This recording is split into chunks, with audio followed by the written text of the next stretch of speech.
shadow, don't know if it's mine, but I see you, I see you, I see you, I see you.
1974.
Way too many faces in the crowd, but I think that I see you.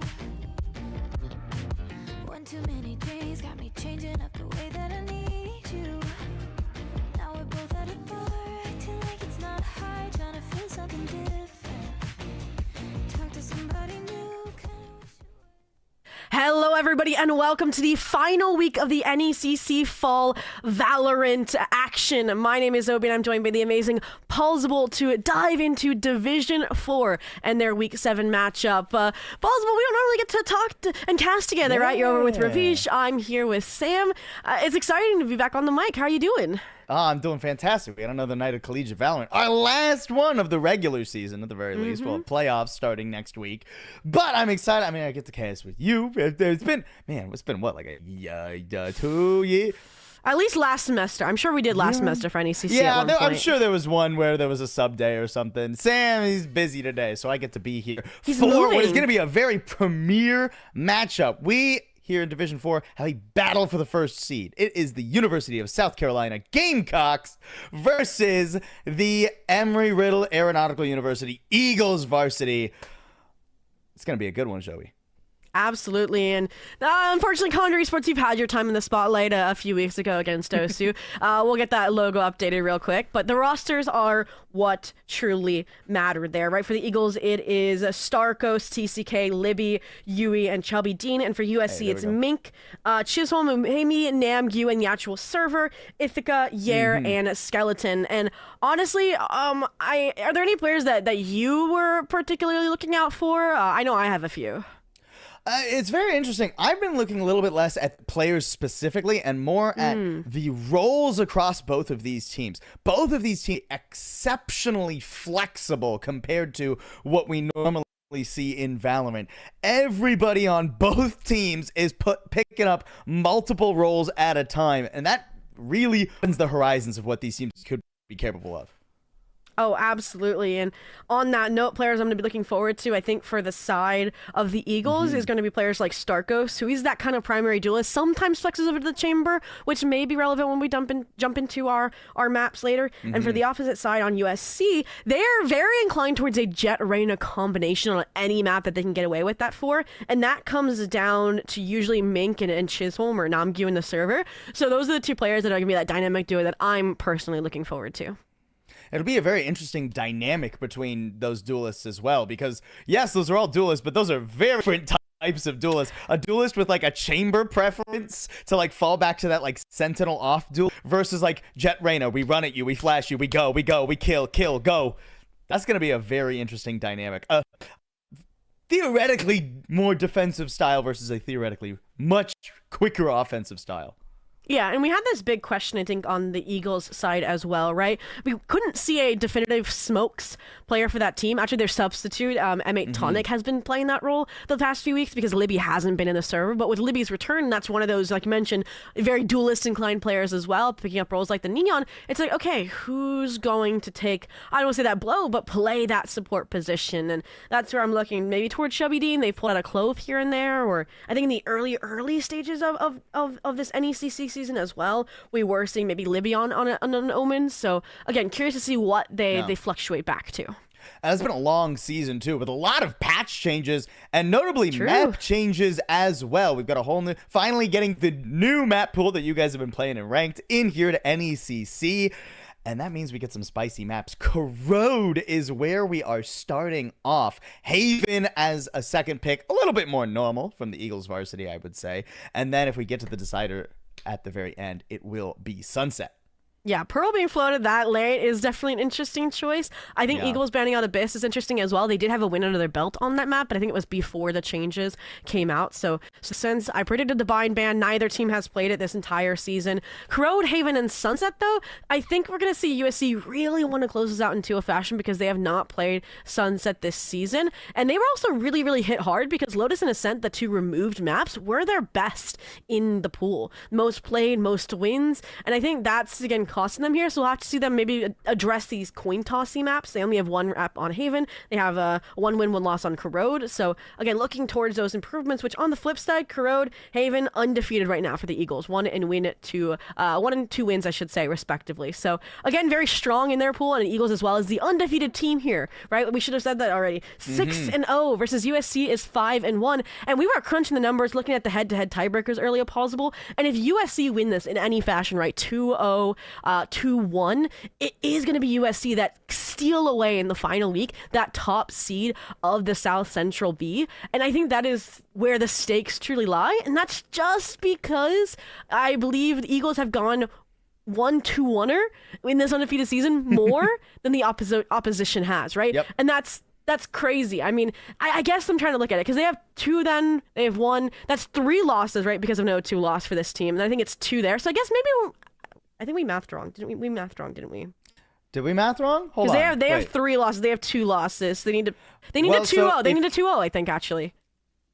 So if on broadcast math. USC 2-0 on broadcast math, you're going to stick with us. I did If USC 2-0, they'll be at 12-13, and Eagles will be at 12-14. So a 2-0, or I'm sorry, not 12-13.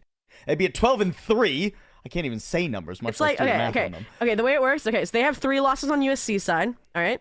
They have 2 losses on Eagles side, okay? So in a 2-0, this would become 4. This would stay 3. So USC will supersede. In a 2-1, it would be 2-3. It would be a tie. It would be a tie, but the head-to-head USC would win. So I believe, any win here. Oh, we do. Okay. Admins will do the actual math. No, this was entertaining. What do you mean? Casters making a fool of themselves. I mean, we had to start the day that way. That way we can just keep on climbing up. And that's what USC are going to have to do if they want to steal that number 1 seed away from Eagles varsity. It's road, and it'll only get more difficult the longer the road goes. But the good news is for them, they're going to be starting off on hopefully a bright note. Their own map pick of Corrode starts the series. I am already liking the spice that we see in these compositions. That is a Yoru Waylay from USC Gamecocks. All right, here we go. We actually have seen the Waylay as well out of TCK. It was as well on Corrode. This is a composition that I believe they have run in some variety. I think the big switch up is actually they usually ran a Viper Omen, so a little bit of a change in that regard. But here we go, getting ready to jump already into the action. Didn't even have time to break down that agent select because we were crunching the numbers. Look, these teams are rearing to go. They both want to prove what they're worth. TCK and Mink. Nice little stun there. Oh, and oh no, we can't be peeking that smoke. That's tough for USC. Trying to punish the Waylay in mid, but it just won't work out for him. And now, in an instant, Yera's left all alone. Yukari has exactly the information. And it's a flawless pistol from the Eagles. I mean, that's kind of how the cookie crumbles sometimes on Corrode, just taking that mid space, using that to stop any plan in its tracks. Surprised that it came out that early and that the USC Gamecocks did get kind of caught off guard in that regard. So now, buy-up comes through. I mean, I'm surprised to see Yui on the Outlaw. I feel like the Sarkos or the Yoru one makes sense here, so I'm curious to see what it's going to do from this top mid position. Once again, make shut down a lurk player or two. But meantime, USC, a little group outside of B. I'm expecting maybe a refract challenge from TCK in this regard, and we'll see if it rewards them with the first blood or not. Oh my, this is aggressive. Up in their face, but there's too many players. You know, I don't know if that was the most advised strategy, I'd ever say. And the judge even gets spotted by that Prowler. So Libby, I mean, has a really strong gun. A wide PQ would be bold. They still could have guns, guys. Down to 19 HP. Eagles overplaying their hand. This is huge, right? You found opening kills, and Oof. now you've doubled down on them as well. Little heal up to maybe navigate the 2v5. I do like them not leaving this B site just yet, because they don't want these weapons to fall into the hands, right, of USC, but instead of claiming the weapons, they've claimed something a lot more valuable. The A site, confirmed spike plant likely. I'm wondering how they set things up. They're branching off. They're going to take the ones here, such as, look over here, right? Namgyu challenging Chubby Dean outright and losing that fight. This is something flipping right back towards the Eagles. Oh, and Ithaca is the critical player. Player standing. Doesn't look like Ithaca has the Shrouded Step to get out of there either. Yer does somehow win that duel with no HP and just a classic. Paranoia allows Ithaca to reposition, so Chubby's all alone. Spots the low health player, spots the other low health player, but gets knocked down. Has to take a breather with the heal. Nicely timed haunt, and USC pull off the anti-eco flip. Ooh. There we go. This is what you get from Division 4 Valorant, from a team that's undefeated versus the next best, and we were also having this issue, I think, with comparing the two, because they're 2-1s, right? We're against close teams, right? The one loss that Gamecocks had, the Eagles were also pushed to a map 3, and there was an overtime in the mix. So, again, this series could be determined by a few rounds going either team's way. Great. And now, I mean, you've broken the bank of the Eagles with that win. So you're going to carry the weapons that you brought over, right? Like the Judge, like the Bulldog, and buy up everywhere else, right? Eco Killer in the form of the Outlaw, Vandals for the rest. I like this slow start, right? You don't want to guard by a grouped execution like what's happening over towards B main. 4 players inching out B main, but there is someone watching from a distance. Nice angle here, too, from Skeleton. Able to pick off 1 and walk away. Make it 3 and walk away without much of a problem. Does get hindered. That's still a classic against a Vandal, though. So Skeleton doesn't have a problem taking Yui down. Flawless for USC, done in an instant. Hey. There we go. We mentioned handle the B main pressure. Device, beautiful contact point there. And then they just finished out the job. So, Eagles, again, they wanted to make quick work of that. They understood the odds of winning that round were low. Back to a bye, should be back to business. Even with the Odin coming online for Yui, right? Question of the Outlaw and that choice on a fade, but this Odin, it's like PB&J, like it goes together perfectly. I am interested that USC is still bonusing, right, these weapons, right? The Outlaw, the Bulldog, and the Judge. So the money's only going to be sweltering win or loss here, so playing the long con in this regard. And look at this. Eagles back to pistol strat. They're clearing out mid deep. Oh, Down mid. crispy pickup there from TCK. Answered back by Mink, though. I like this deep clear mid. Getting aggressive. Libby just playing on the passive angle on B.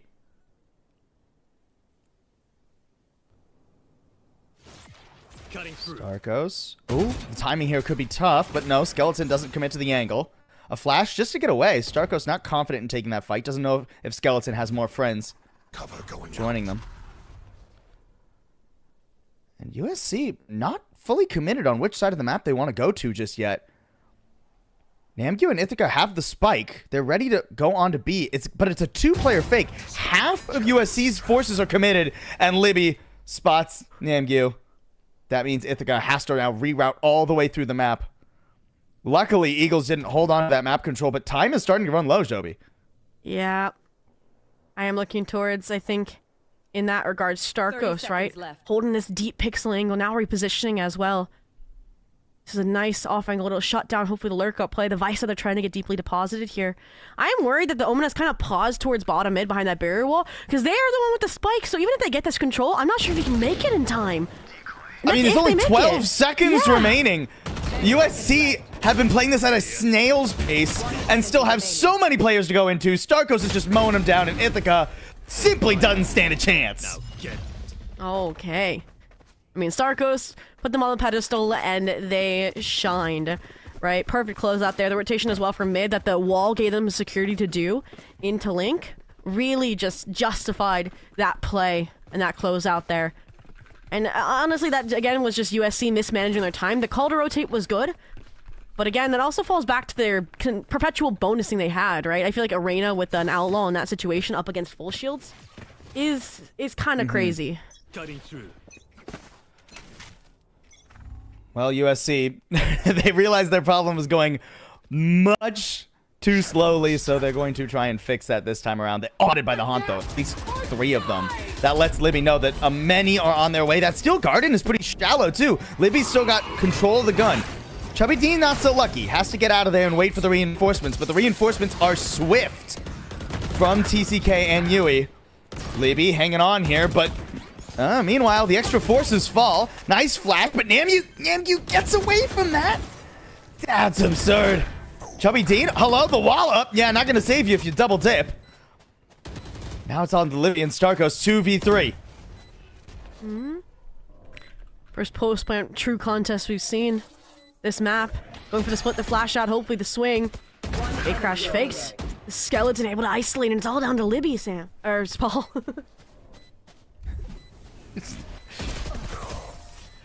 Ooh, Libby good for 1, but no. Okay. Yer does close that out. Back and forth we go, Joby. I mean, I like the adjustment from USC. Yeah, no, that was really, really nice there. Nice. They definitely didn't have the issue of time this time around, right? It was just right to business. They were good to go. Get onto the site. And that's where, again, we're going to look towards the Eagles and that interruption style that they've had, both on the Ecos and on the rifle rounds, right? The deep mid control that they've had. Proactive rotates and anchors from Starkos. This round, the double duelist stack over A gives me that they want to try to push out here. But that's going to be the Waylay, TCK, off the top mid hold. Now, if they don't fix it, USC off this Empress trying to stronghand their way into the B site once again. This time Libby does have a Bucky. Not quite the judge, but perhaps should be good for 1 here. And there's no Steel Garden to provide that extra space for USC either. So they're going to have to find a more manual entry onto the site. Empress is, of course, up. Namgyu good for 1, but didn't quite spot Libby all the way around. The Haunt will, stepping a bit too far up, and now that Bucky ain't getting squat. Put down quickly. Chubby Dean at least trading and getting rid of the Empress. A Reservoir level 2 in the center of the map. 4v4. It's not a punishable res. So a playable round here for the Eagles. Nightfall, though, trying to prevent this entire retake from coming through. Prowler executes the entire play, and while you dash in, you're forced to refract back. Deafened, and this choke is now, or should be, I should say, deadly, and it's not. Ithaca has to fall off the angle. Shrouded step all the way out and even gets caught, but no, they don't look for the tether. Oh, they didn't expect it. Low health on Namgyu. Couldn't hold. Ithaca's feeling fine, though, and the time is running low. Starkos has to try and find the angle, but it's Ithaca ripping the head off the Yoru and keeping the lead for USC. There we go. Nightfall investment didn't matter out of the Eagles. That head-to-head collision there. I feel like Eagles just took too much time there, right? I feel like in the flood-in, because they were getting the kills, right? Denying that impact from Yara's own Nightfall, and then I feel like they didn't take the space that came with it, right? I think part of that, I think it was the Ithaca re-challenge on top of Hut. That helped a little bit in keeping things tied down, but all in all, once again, reset to an eco. Simultaneously, both sides of the map pushing out into the quad regroup that we've seen, and as a result, no respect being shown by USC. Yeah, Eagles hoping for a small bite, but it ends up being more of a mouthful than they were prepared for. Yeah, everybody just stampeding toward the A site. Not much you can do about that with sheriffs. So this is a pretty clean round from USC. Eagles not picking up much. And now we'll have another chance at a gun round. But because of that anti-ego flip, USC are getting quite a lot out of this half, Joby. Oh, absolutely. I mean, 2 to 5 here. This round really needs to go the way of the Eagles, ult-wise, money-wise. And you can see, I mean, USC also have the resources to combat that style of play. We haven't really gotten to see, I think, the Sage Omen combination really tested here on the B side. It was when the Whaley was sticking around, and we saw them have to play retakes. So, curious to see how the Wall, the Paranoia combination may function here. The wall's been used a lot in mid more than anything. Chubby Dean has been spending the early rounds out in mid, but now they realize that USC have just been kind of penalizing this B site. Slow orbs delaying things. Libby not able to get out of the Steel Garden this time, so the site does start to go over. A quick retake attempted, but TCK shut down instantly by Yair. Okay. Little forward flank fight as well. They flip the site, they get the impact there into elbow. And now, I mean, the last player is the one coming in from mid late, and I saw the game plan, I think, there from the Eagles, but the flank just didn't pan out in the way they wanted, and there was that perfect response to flip the site out of USC. So they stay ahead, they sit on that 6th here. 6-2. Now, Corrode, to me, I think we haven't really seen like too much sided tendencies, but I think with these compositions, right? I think number 1 double duelist with Arena in tow, I think is going to be super aggressive. It's nice, I think, with the Leers, with the Jet to scale off of them. Eagles have the weaker Sentinel as well, so the defense will be a little bit harder in that regard, and that's where I'm hoping, again, they'll get their footing when the sides swap, but you at least want to make this a little bit closer than a 10-2, right? So here we go. But back to pistols. Okay, well, I mean, the first pistol goes pretty well for Yui. Unfortunately, the orb tap was maybe a bit ambitious. Starkos hoping to hunt down Yair in mid, but Yair calling in backup. Is going to make it pretty difficult for Starkos to do anything. Yeah, gate crash out of that one. No surprises there. And the A site, USC are thinking it's pliable. They got to be a little bit careful. A couple sheriffs waiting in corners. These got to be cleared properly if USC decide they want to commit. But no, they're too worried about mid right now to continue forward on anything. They're going to regroup and just do everybody through A main. Okay. I mean, they're fortunate once again it's only Starkos here, this time with only a Sheriff in hand. We'll see if they can again have that similar bang for their buck, that impact they previously had. And this time they have the Waylay to support as well, the flashpoint, they could swing through off this, but they're losing control of elbow in the meantime. And that flash, unfortunately, the smoke timing was tough. Oh, yeah, okay, eventually Libby gets it, but unfortunately that little bit of time's gonna cost him. TCK still good for 1, gonna try and dash out of there, but goes right into Ithaca's waiting arms. Chubby Dean now the only one left. Just getting tickled through the box there. Ithaca, shot after shot going into the body. Ooh. 1v2 not unwinnable, but with the Sheriff, very tricky. First angle is what matters, and Yair's got a good wide swing. All right, there we go. Again, 7-2 dominance. I think we actually, at least we got to see, right, a plan A fail on the side of USC, so Eagles in that regard kind of succeeding, but again, it's these difficult follow-throughs that we need to see the regroup. We need to see, again, I feel like they did well on the retake. Like, obviously that's an eco round, so we can't, like completely lock it in stone, but I don't want them to, they don't have to commit to the all-out, like, deny the spike mentality, right? This round, on the other hand, I mean, weapons in hand, yes. I think the ults you might have to get away of with Yair's Nightfall coming back online, and retaking with an operator is difficult, but the operator can rotate on time, right? It's being on the mid angle, so hopefully with the wall, the slows to delay, you can get it back over towards the site. In the meantime, it's just full trust here, and once again, the Sage isn't scary, right? What is scary? Is a shot through smoke? The Sage is annoying at best, but it doesn't feel like USC are particularly bothered by the ice on their ankles. They shake it off pretty quick. Ooh, those are a couple of big picks, though. Namq was left to try and infiltrate into B, and the mid rotate got shut down by TCK, who's now fishing for a little bit more on a very deep angle. Oh, did they even catch the Reyna? The Reyna's staring at that corner for He's thinking about it. Yeah, that was an exceptionally long time. I thought they spotted something, but TCK, first strike the iron while it's hot. Forging this hopefully into a blade that'll finally slay the USC Gamecocks. But give over, Sage, you're welcome. Ithaca challenges the hinder, right? So, I mean, at firing it doesn't matter if you hit your shots early. 30 seconds left. Even though this is a 2v3, number one, they don't know the operators in place still if they go towards the B site. Number two, Yair being alive is everything. Nightfall still aligned. Basically, it was a full fade kit. Should be good, hopefully, to flush out Yui. But it's a very dark map, and there's only 15 seconds left. Once again, time ticking away for USC, and Yui's in the perfect spot. Oh, the Prowler does clear the angle. Haunt, though, is that going to reveal anyone? No, not quite. Ithaca barely getting it done, and the spike just narrowly gets planted. USC beating out Kronos this time around, but still have to hold their nerve. Here comes Libby. Yair's already down. Ithaca going for the swing and managing to win the Omen 1v1, but an ace is what's required for Ithaca to win this. The op. It doesn't hold the angle and swings out into it. No ace for you. The round is down, and Eagles are back on the board. Wow. And the fact that the operator stays in the dark until the absolute last possible second there. And, I mean, that's such a, again, needed round, right, on the side of the Eagles, right, before USC had too dominant of a half. And, I mean, that was very well played, I'll say, out of USC, right? The regroup, the fighting the one side. Only thing that could have helped was maybe it not being a full-out trade.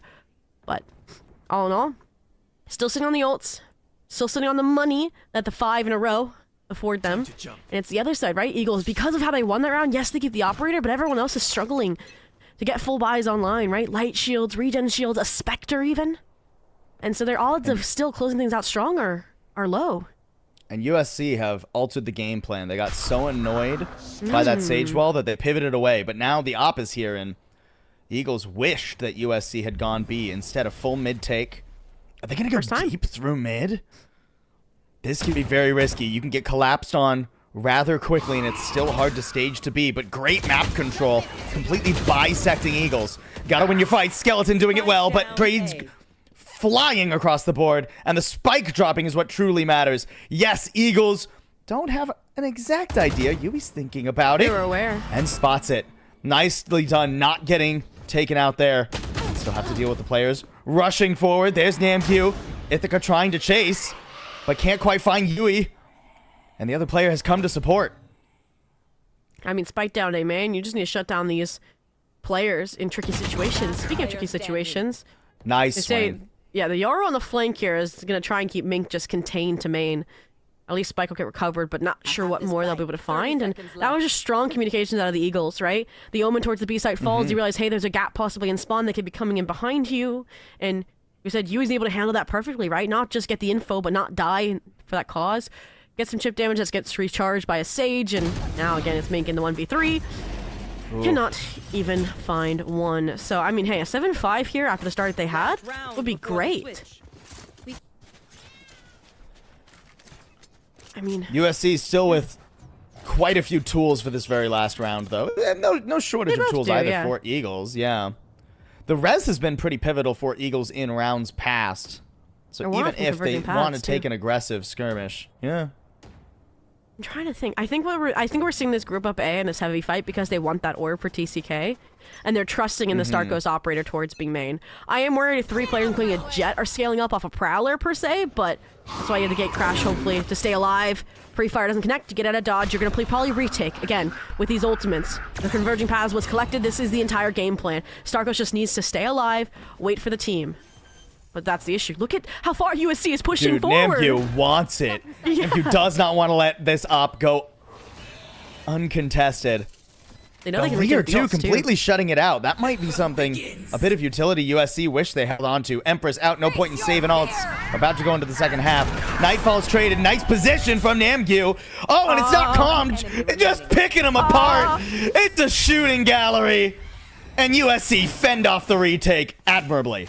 Wow, 8-4 half after that round. And again, that was USC just very forward planning, understanding the situation, okay? Eagles, they had so many ults, they knew they fought A main for the orb because you can see the converging paths come online. So what do? You get in uncommon positions, right? That ult, you're likely ulting either into B main or ulting the actual site of B, not elbow in heaven. And that's where Starkos, I think, needed to communicate how heavy the presence was. Like, oh, hey, there's a Lear into elbow. Oh, hey, the Jet's pushing with the blades. And then maybe they could have recharged the course because they had a lot of time to work with. And unfortunately, again, that plus the communication and the information off the Nightfall broke down, and this is where we lay a pivotal pistol for the Eagles varsity if they want to maybe soar into a comeback here. And that's where we said we feel like their composition is a little bit stronger, right? Yeah. On this half, right? The Sage, yeah, flank could be vulnerable, but we'll see. And conversely, I think the Jet Reyna is going to very much struggle. You see on the other side of the map, out A main, they have to push. I mean, that's what this duo needs to do on the defense, and that could cost them. Meanwhile, Eagles Varsity trying to get through B main. The clone does break the wall, Didn't pop the so thorns, not though. much use there. The Waylay managing to enter the site. Nice shots from Skeleton, though, shutting down that early entry. A bold position for Yer to try to go for a Prowler. Doesn't quite pan out. Eagles only 2 standing, though, as they go for the spike. Those thorns are perfect, right? Yeah, the 2, dive duelists like your Yoru and your Waylay can make it through, but nobody else did, and they reacted thus off of it. Speaking of reacting off of the enemy, Mink punishes the wall being broken by your own Sage! And just like that, the flank pressure comes in, and you Serpentine surround the opposition, and kind of douse any spark that his pistol may have led to. And this first map now gets exceptionally tricky for Eagles Varsity. Hey, I mean, USC flipped the pistol, the anti-eco. You think Eagles could do it too? If they're forcing up, they will. Look, we have a stinger already. Wow. We'll see if it's a meme buy, but it's looking like everybody's having that same idea in mind, right? G2 inspiration shines through. And I've yet to see like a lot of collegiate teams, I think, be as inspired and as confident, I think, to pick up this buy, especially at a 9-4. I feel like that's like the beginning of when you start considering it. It's more so the double digits era where it's like a necessity. So this is interesting. And Eagles are going back into the B site, knowing that that's where the Sentinel lies. I mean, the Euro They're did going to well, try I and think. charge onto the site. I think the entry went all right for them. You need to break the thorns. But the fade, too, Waylay's already going to be contested. Okay, the Hunt at least destroyed. Bold spam to go for there, Yer, but a good shutdown. Skeleton on it, but eventually Starkos will find the mark. Nice work, too, to get rid of Ithaca. And Eagles have a player advantage, but only narrowly. The wall. Can you get a heal? Yeah, that's Yeah, please give him this I'm guy 20 a heal. HP. I just saved that round for us. That's the least we could get, but wall broken. They know the players are coming from mid now. I've just got to see how these crossfires pan out, right? They're kind of taking solo fights at the moment with how their posture, but if they win them, it doesn't matter. Your tactics failed. Chubby Nice. Dean with a nice swing. I mean, hey, I was making a joke. I was kidding when I said flip the anti-eco. But it Eagles works, did yeah. it. And suddenly, this map ain't over. Yeah, I mean, the Skeleton, again, the anchor was impressive, I think, back-to-back rounds, but the trades that time were a lot stronger, I'd say, out of Eagles. The areas as well not connecting, and Starkos getting an insane Stinger Tracer through the smoke. That's also unaccounted for, I'm sure. And again, that's where the RNG of a second round force-up goes your way. But the difference here is that I think the weapons weren't as damning as they were in the previous half, right? Last time they carried a Bulldog, a Judge, an Outlaw. Over here, it's just 2 Spectres. And I think they bought up that Outlaw to try and kill this Eco full Sheriff attempt out of USC. But look at this, a walk down mid, an early challenge here, and a fair one at that. TCK, though, ready for it. Not caught off guard. And now looking for more. Chubby Dean prepared, but not as prepared. That spike. 2 for 2. Spike dropped, and Namgu not only with the upgrade, but also holding onto the spike. Cloudburst will wear out the hinder. So Namgu will be able to take a fair fight. Swings out into the Sheriff, though. I don't And like that gives that. TCK the opportunity. Yer trading it back. I mean, 1v2 not unwinnable if you can get forward and recover something. Yui watching for it, though, knows that Yer will be hungry for a gun. Another pinch by either player, and they'll get a little bit caught. Spike planted. But actually, a Spectre at that range, not something Yui was able to win with. So just going to peel back and regroup now that they have the info on where Yer is. No Sheriff, no Outlaw picked up either for Yer. Just wants this pure timing. Now they're going to give the close angle fight to the Spectre. This is going to be a hard fight for Yer to win. Going to need some right-click magic. My But the sister. gun, the hand, spotted beforehand. And Eagles working their way back in. Yeah, I mean, the mid play, I think, really worked for them. And then I think there were just some small mistakes made, right, in the later stage there. Particularly the Jet, right? I understand trying to hold and wanting to hold the spike down, but you're out of utility. You didn't get... I mean, you were trying to play with the Sheriff instead of the Spectre, so I didn't think they were fighting a winning battle necessarily, and as well with the mid players falling a regroup, a refight together, maybe in a 2v2 would have been better, but all in all, again, a round that should have been won by the Eagles goes their way. Bonusing the Spectres once again, buying up the Vandals here, but this is the full buy out of USC to try and fight for double digits, and that opening kill is huge. Tough to die as the Prowler's coming out to try and make that space for you. Nice spam too, Mink.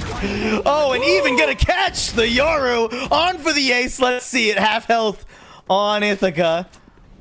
Can you get away? Mink just charging forward. The paranoia too. Oh, spotted running away. Libby trying to hold it, but can't get away.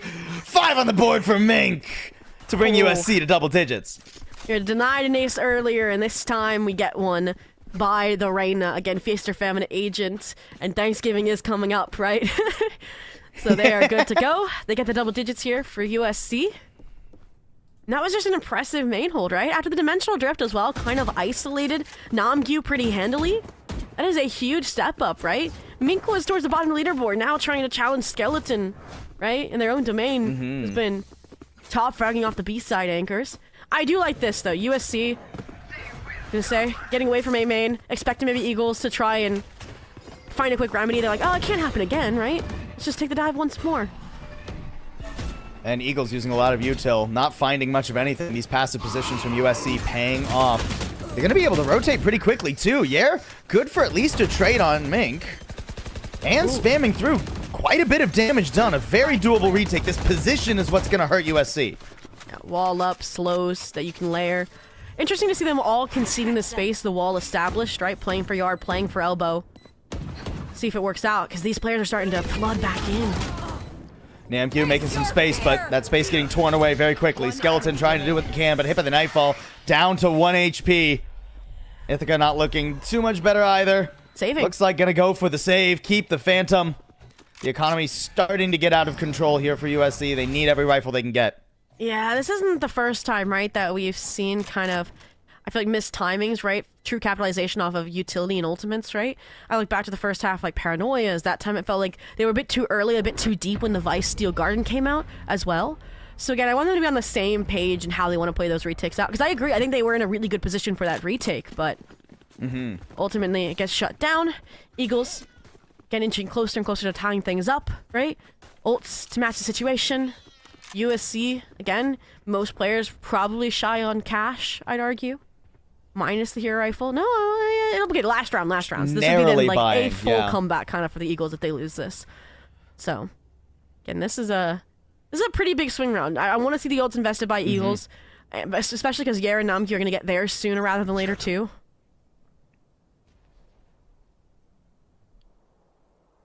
On both sides know the importance of this round.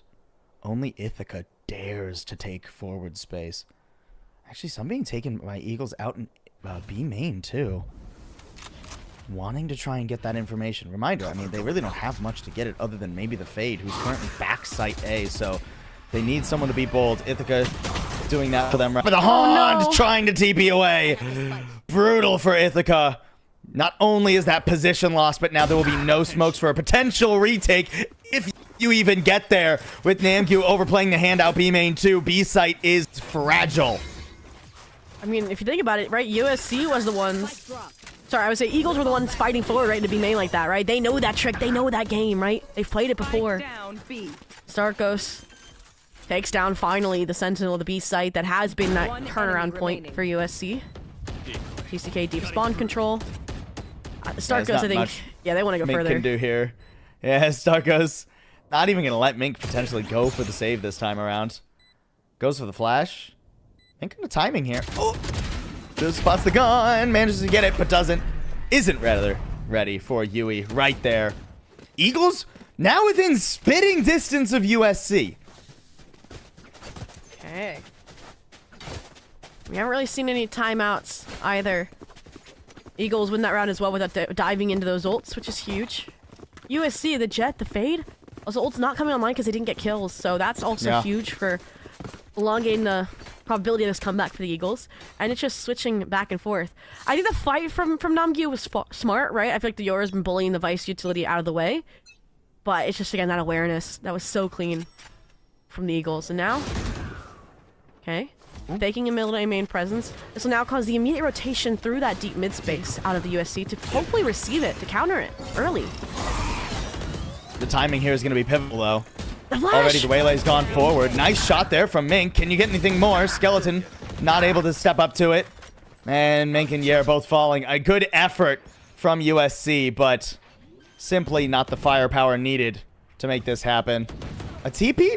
I imagine wasn't heard. Hello, Ithaca somehow getting in there, assassinating the spike carrier, but it all comes out in the wash for Eagles. They still get it done, and now just need this next pivotal round to tie up USC on their map pick. That's where USC planned it out, right? Obviously, last round was an eco, so they can combat this big round. Namgyu and their deaths. Got the Nightfall, got the Blaze Storm as well. Mink, a defensive operator as well towards this A site. I'm hoping that the Fade is just going to set them up on the line and they peel away here, because I think you need that additional presence towards B, right, to keep these players at bay. Because they've been disrespecting, right, both Namgyu and this Vice, and they're doing it again off the Dimensional Drift. Oh, headshot, but it was through the wall. Namgyu not picking up that kill, and it'll just be healed right back up. Dimensional Drift getting so much info. Waylay hindered too. Starkos shut down, though. Good work from Namgyu. Bailing Skeleton out of a tough situation. Yui just waving high. Hey guys, we're gonna leave. Don't worry about us. We're leaving now. Through the smoke with a jump peek. Yeah, they defended the Vice Util this time around, and it works out, right? Ooh. Skeleton, this position's so nerve-wracking to be in. It's like you don't know what side to swing, but that's why Namgyu is here to bodyguard and fight back forward here, perhaps. Yui alone because Libby's on the lurk. I'm glad to see Karma work itself out pretty quickly, because Namgyu got the headshot through the wall. Oh, and then Yui gets two. Wait, hold on. Why do you fall off, though? Why don't you take that space? Like, I like the regroup, but I want an Omen to come back to the Fade, not cut noise and wait. Because now, the rotation has begun from USC. Yeah, I think they were worried about the timing, but now they've actually just given more time over to Eagles. Or over to USC, rather. USC kind of just hanging out in mid, though. Cutting noise here actually ends up working pretty well, but it's going to be this first player, Mink, at the ready with the op, shuts down the spike carrier. Libby, how are you ever going to retrieve that? You need a pick to get the from the shadows, or you need to brave the op in open air. There's Mink, manages to get rid of it. 13 seconds left. Will you have the time? Nightfall gonna rob you of your noise. You have to just plant the spike and pray you choose the wrong spot to plant, though. I don't think there was a good spot to plant. But right there, Yer can take you down, and USC maintain their lead. Ooh. 11-9. We said that was a huge swing round, and well, things got dicey, right, because of the heroics of Yui. They just dip into the ult reserves ever so slightly to get that round across the finish line, and that was an expensive one for Eagles Varsity, right? Yes, when they won 3 rounds in a row, they're still gonna have guns, right? But it cost the converging paths, it cost the Dimensional Drift without much conversion, and now only the scary ultimate on the table is that Nightfall from Yui and the heroics that they put up. So, we'll see if that's enough here. A little bit more mid-centric of a start here, and unfortunately, it's when USC has pivoted to a 4-strong stack on the A side of the map. 4 on A, one of whom has the operator. Op goes into the clone to start. Ithaca not able to get much either. Namgyu, though, shutting down the A main, so you only have to worry about one angle now, fighting a war on one front. Namgyu good for 3. Mink gonna completely fall that off, gonna try and wrap around, knowing that A main will be free for the taking. No one's coming from that direction, at least for a short while. Meanwhile, Libby is like, hey, just hold that for a second. I'm gonna check. I don't think there's anyone home on B.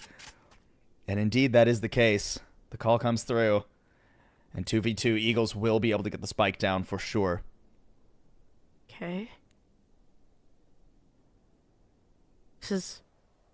I understand the numbers differential, right? Playing the aggressive line, trying to cut off these rotations, but...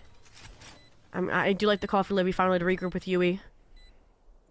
Play off site, play for tap, play for contact. Maybe right the Nightfall. Flank's been thought of. Oh, Mink is no. gonna get caught here. At least checking the angle. Quicker to the draw. Yui falls. And now it's all on Libby. The Prowler gets no info. Has a nice high plant. Is planted for Libby as well, I believe. Smoke here just not wanting to deal with the operator, but actually bisects the entire site. Whoa, okay, at least good for the first. TP's into the smoke now, too, and that's impossible for Mink to even take this fight, much less win it. Libby buying all the time needed. And there's no time left for a defuse. Expertly done. Clutch is the perfect word. Libby keeping Eagles competitive. Wow. And I was a little bit nervous for the Eagles for 2 reasons. 1, Libby has not played with this team in weeks. And number 2, they also had an FF win last week, right? So they didn't play a match, an official together either. Cold hands. Yeah, they are looking strong both as a squad and on this comeback as well, right? Only letting 3 rounds slip through so far. Once again, 1 round away from tying things up. USC been gatekeeping that thus far, but the money would require a Thrifty to keep us from that 11-11. And hey, we've seen some good Thrifty attempts from both squads here. Also, there's no aggressive fight B. It's instead A, so this is a huge fight. Oh no! I thought they were gonna get out. Util dump, Nice though. timing on the flash. That hinder was tough. Nicely timed by TCK. And the haunt, the wall goes up. At least Mink's position is somewhat known. Oh, unlucky. Oh, that's really tough. Even with the blade storm here. Okay, eventually gets the 1. Yeah. Prowler's with the nearsighted though. For that. Yet. Trying to go for the right click dodge in, but it just doesn't quite work out. At least a rifle recovered. Ithaca with some firepower. But I mean, how do you get in here ever? You need an opening, and there just is none. Impossible angles to try and win those fights. Great timings, as you said. And Eagles tying it up. Yeah. In USC, right? From how they played the first half, they've always kept the future in mind, right? In terms of the buy. And now that it's 11-11, they are going to have perfectly aligned with the guns, right? Yeah, light shields, regen shields makes it a little bit more difficult, but that's hopefully where, you know, an Empress, a Steel Guardian can patch things up here. I do want Skeleton. I'm a big fan of the live by the side, die by the sun Sentinel, right? That's how I play the game. But Skeleton's now getting punished for it more than I think finding that bang for their buck like they did in the first round of the half. And it's partially because it's such a heavy A-lean from USC over and over again. I mean, Mink's pushing out. Ithaca's going down mid. 2 already falling. USC on their map. 3 down in a pivotal swing round. Skeleton at least trying to answer that back. Good for a catch. Couldn't quite get one, but at least disrupts the wall. And then, hey, picks off Libby too. No clutch this time from that Omen, but Starko swinging onto the site, opening up B. It's all left on Namgyu in a 1v4 thanks to the res. Oh, wow. Eagles flipping the script here. Very likely, very imminent at this point. They're all going to stack towards the side as well, so no risks being taken. They say that as Libby now branches off maybe for a mid-wrap. I mean, full kit for Namgyu, but this is not the agent that you want in this situation, right? Has to contact every angle. And the time's going to be so low. Namgyu was light years away. Wow. 1 for each for Eagles to get up to 12. And Joby, I'm starting to get nervous for USC. It was supposed to get harder and harder as the maps went on. The road is already pretty rocky if they can't manage to push this to overtime. Yeah, I mean, we said it. USC, they don't want to see Sunset. They haven't played it. This was their map pick. They need an answer here in the last round. And now we went from bad shields to worse, right? Now no shields for Namgyu. Ugh. And, I mean, yeah, at least round. Mink maybe gets a kill and can devour to get the shields. Maybe, but that's if they get a kill. Last round they just got exposed, right? Not clearing a corner, and this time that's why they've taken a friend with them. Prowler to clear out the space, confirm the deep omen. Ooh, that fight though, again, they're getting, they just wait, so right? bold. Eagles has waited B main, they're now waiting mid, and they're winning every single time. USC goes for proactive play. Good punish at least from Ithaca. But has to TP away. Can't risk someone else being there. Only now we'll get the information. Hey, nobody else has swung me. I think they're coming B. Steel Garden completely wards the Eagles away. They will get nothing for a few precious moments. You're not going to clear Starkos. Don't go for something too bold here. Okay, good. Skeleton holding the nerve. Just seeing if someone would play inside of the smoke, try and take extra space, but doesn't overextend. Oh. Figure from the Omen. Probably a paranoia play to get back into the site. You know, hopefully that the gate crash was a fake at this rate. I don't like the Reyna rotating away here. Eagles have done such a good job cutting noise. Oh, no. Now there's only Thorns left, maybe an Arcros to delay. 25 seconds left. They're going to wait till the last minute. Skeleton's got to lift the weight of the world for USC. Instantly nearsighted by the paranoia, but it's slow from Eagles. The Thorns completely stopping it. Oh, good spam, but the flash is perfect. 10 seconds remaining. Ithaca's not going to be in a position to deny the spike. Mink tried from heaven. Doesn't connect, and this post point has been clean from Eagles thus far. Nightfall only making the situation more grim. Mink is in. Mink just goes. The Empress out. Cleans him up. Map 1, and we already get OT. Mink and Yer falling from the sky as so many were worried about Ithaca breaking the wall. Narrowly, USC managed to stay on their map. Switching sides. Wow. Overtime. Mink, perfect timing there out of heaven. I mean, that was an Eagles nightfall, right? That came out from Yui, right? Like, you think if they were deafened, maybe then there's like some line of reasoning for Mink to get out of heaven, but I don't think that was the case. So maybe just an overfixation there on the wall getting broken on that kind of double fire trade that they wanted, which has been a strength point from them, but yeah. Huge moment from Mink. You mentioned if they got a kill, that would be the overheal, and that just continued. When you're playing the Reyna, yeah, you gotta be confident. Mink in that moment said, "There's only one way we're winning this. It's if I frag." Ran into the site off the back of that one Devour and just didn't stop. Now USC get to go back on the attack. They're back to their old tricks. 5 ready to explode onto B. Again, this was the half that was difficult for the Eagles, right? Only the Sage, not much sight hold potential. So I like them playing these disconnected angles, right? Libby just drilling for info, maybe a cheeky pick. Instead, it'll be maybe Hinder on the choke, just keep things in wrap for a retake, for a rotate. Now, Libby, I mean, Lear, Prowler, you gotta respect that. And TCK fought back in. That timing's perfect. Not respecting much. Getting rid of the smokes is pretty huge. Gives other teammates some opportune angles, but unfortunately, USC stepping up. They're the only ones making use of the open sight lines now. Eagles struggling. Ooh, okay, nice shot there from Starkos. But Libby's not so lucky. Now it's just the op in against 3. Yeah, no surprise factor on it anymore either. Can't say the op is overtime. Silent reposition here. At least Starkos has some time and can trade out to a Vandal. The second you do, though, your position is given away and time is ticking low. Nice pick. That's one. But here comes the 50-50. And yeah, looking for Skeleton. Misses Mink. Yeah. And that would have been difficult already, right? Mink and Skeleton are 2 top frags for USC, right? And you're the top frag for your team trying to get that clutch through. Namgyu now copying the glass cannon operator out of Star Coast, bringing that onto their own defense top mid. Mink, I agree. You have a Vandal in their hand with how he's been playing, right? I am. This might not be pretty, but we've seen Mink also get a first kill and just miss out really effectively here. So I'm hoping the Prowler can set up that outcome. Yeah, it's all about the util here. Prowlers traded and spotting each other, so USC will not overcommit their hand. They don't know the Reyna's there. Haunt right? ready to stop some things. Ooh, bolds from Yer to go back into that smoke after hearing the entrance from TCK. That'll cost USC a player. At least Namgyu on a nice angle here. Yeah, no sight control for Eagles as they try and go for the plant. Namgyu, unfortunate that he whiffs that shot, will have to give up a lot of space. They're all confined to yard, though, right? Minus the player's main. And so this is the perfect in for USC, right? The Reyna never cleared out, elbow space never taken, and they are using it to force their hand away. And Skeleton is just an annoyance, a thorn in their side. But it's all on Namgyu, just the op in hand. Knows TCK's position. Is ready for it. No jump peek for you. Picks him out of the air.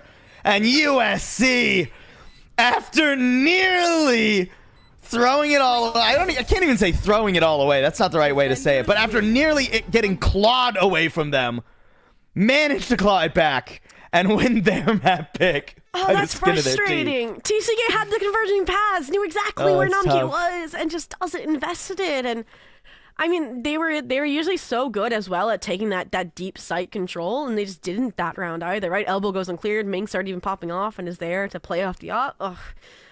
Very hard round, and that's why I mentioned that this could come down to a few round difference between these two teams, right? Their differential against similar opponents has been so close, so hard to track, and we said that USC, that was a must-win. We wanted them to get that 2-0 because Sunset's such an unknown to end your season, right? Before going to those playoffs, and that's definitely how they played it, and now, I mean, Haven's up next, Paul.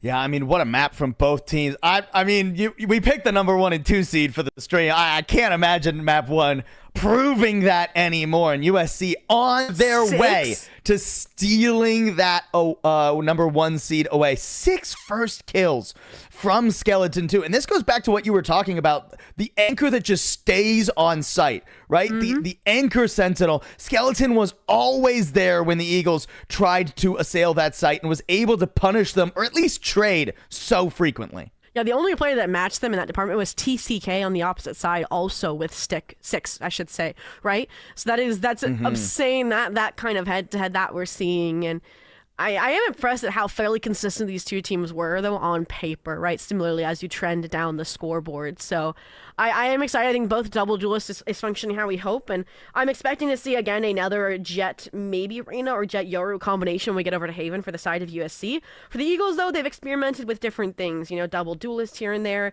or double Initiator. So it's more of what they want to possibly end their season on or use as a comeback point. Yeah, I mean, hey, they don't want to end their season on map number 2, I'll tell you that much. They're going to need to re-energize and re-stress. And I think I know exactly re-energize with here, Shobi. Oh, do you? Some Wenzel's Farms, made in Wisconsin. It goes great with gaming. Legendary Wisconsin meat sticks since 1977. So, hope they can get some meat sticks going on because they need a boost of energy during this break. When we come back, it's Haven number 2.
Hello, everybody, and welcome back to NECC Fall Valorant, our final week diving into Division 4 to close out the regular seasons between the USC Gamecocks and the undefeated Eagles out of Embry-Riddle Aeronautical University. I mean, I'm super excited. We said map 1 was going to be a banger. It delivers with an overtime plausible, and we said it was a must-win for USC as well because they do not want to see sunset. Yeah, Eagles varsity, maybe not undefeated for much longer. Haven on the chopping block next. I think the good news for Eagles is what they saw on Corrode looked, I mean, very beatable considering the fact that they almost came back from a pretty 8-4 difficult first half. Yeah, 8-4, and then they lost the pistol. I mean, they were on the chopping block for that first map and almost had the comeback, but unfortunately couldn't quite close it out in overtime. USC, I think, made some good adjustments in overtime too. I think especially that op that came out for Namgu. USC, there were a couple rounds in the second half where I just had to ask, like, I asked myself the question internally: why are we just pushing? We're just dry walking up places and pushing, and this does not go well all the time. And I think with that op coming out for Namgu, kind of forced USC's hand to play back and let the op work. And now that we go on to Haven, a map where Jets have been opping since literally day one Valorant, I hope we see more of that flavor rather than the, let's see if I can dry walk out this place. Oh, there's 4 of them. Oh, I'm dead.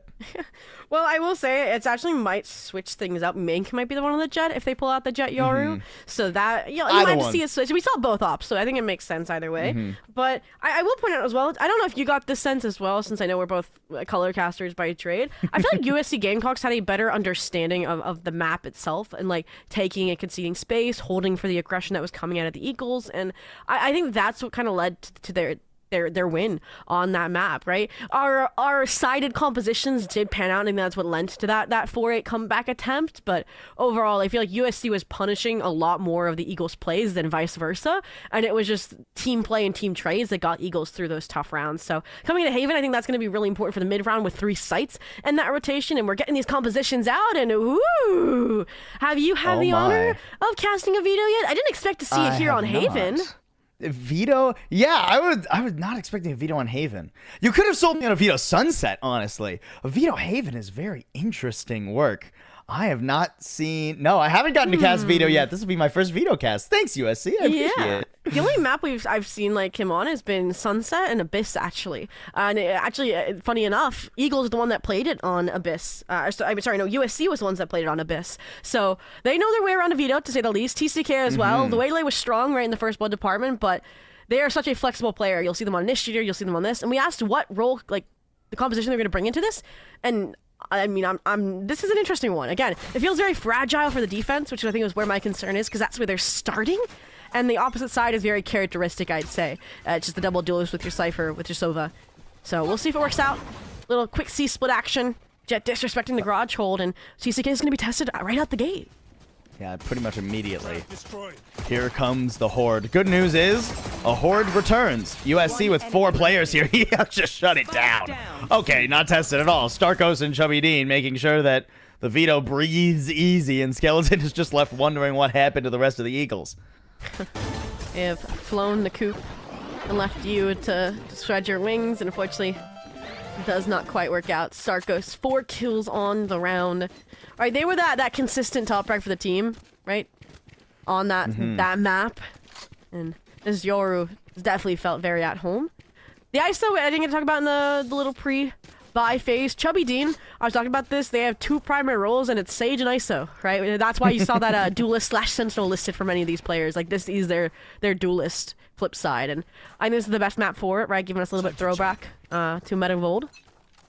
And, I mean, this works out well, right? You need this team to have aggressive tendencies behind it because it's a less firm sentinel, because it's a double duelist. And I mentioned USC have that good understanding of keeping and taking space, and that, I'd say, complements a Haven defense perfectly, as long as you have the shots to back it up, Starkos. Oh, it's okay. Reposition. Get another chance to get rid of Ithaca here. Paranoia at the ready, though. Just going off of timing. Couldn't quite find it. Flash to re-peek the angle. I think it's a leg or a hit through the wall. Eventually he'll get finished off by a shock dart. Oh, Yui just slaughters him. Oh my word. Ah, boo, stole the ace. Boo. The little slight turn and bullet towards TCK's way, like you know what you did. All right. No thrifty shenanigans here, right? We were 2 for 2 after the pistols over on Crow. None of that funny business this time around. I mean, honestly, for USC, very strong, I think, bonus chance here, right? With a Bulldog Spectre. Outlaw would be better over the Marshall, but this could get the job done if Starkos gets a lucky headshot or two. And Namkyu and Ithaca not having enough of these full buys is troublesome to a degree because it's the full stack here, once again fighting strong for the Gamecocks. Oh, nice shot there by Starkos. Oh. Re-peeking for a bit more. Is aware of the angle, but the Spectre bought up aggressively by Eagles. Or actually, no, by USC. Yes, it is USC on the attack here right now, folks. Yeah, we're We'll get getting that fixed things in short order, no flipped up. worries. TCK with a nice shot too. Eagles, yeah, getting shut down mostly. Watcher expired. Oh, and I like that TCK is going this timing. Oh, and he finds it! Spike down. I like the C. crouch. Using the sound cues perfectly there. Oh, and Skeleton, poor dude. Isn't gonna have much of a chance to make this work. Ooh. I mean, this is the Eagles map pick, and they're making it look like that so far. Yeah. 3-0 dominance. Bonus round conversion, crazy. Yeah, rolling on through, and I like TCK, right? Getting the round flipping kill and then not overheating, just waiting for the team. They're like, hey, I mean, Skeleton has a Vandal, has had that clutch factor on map 1, so it's better just to play the numbers, swarm like we mentioned, and overwhelm and embarrass. So far so good. Up 3-0 here, like we mentioned. Operator online. Vandals carried over, collected from the fallen players on the opposing side, and we're gonna see again just an outward fight. You're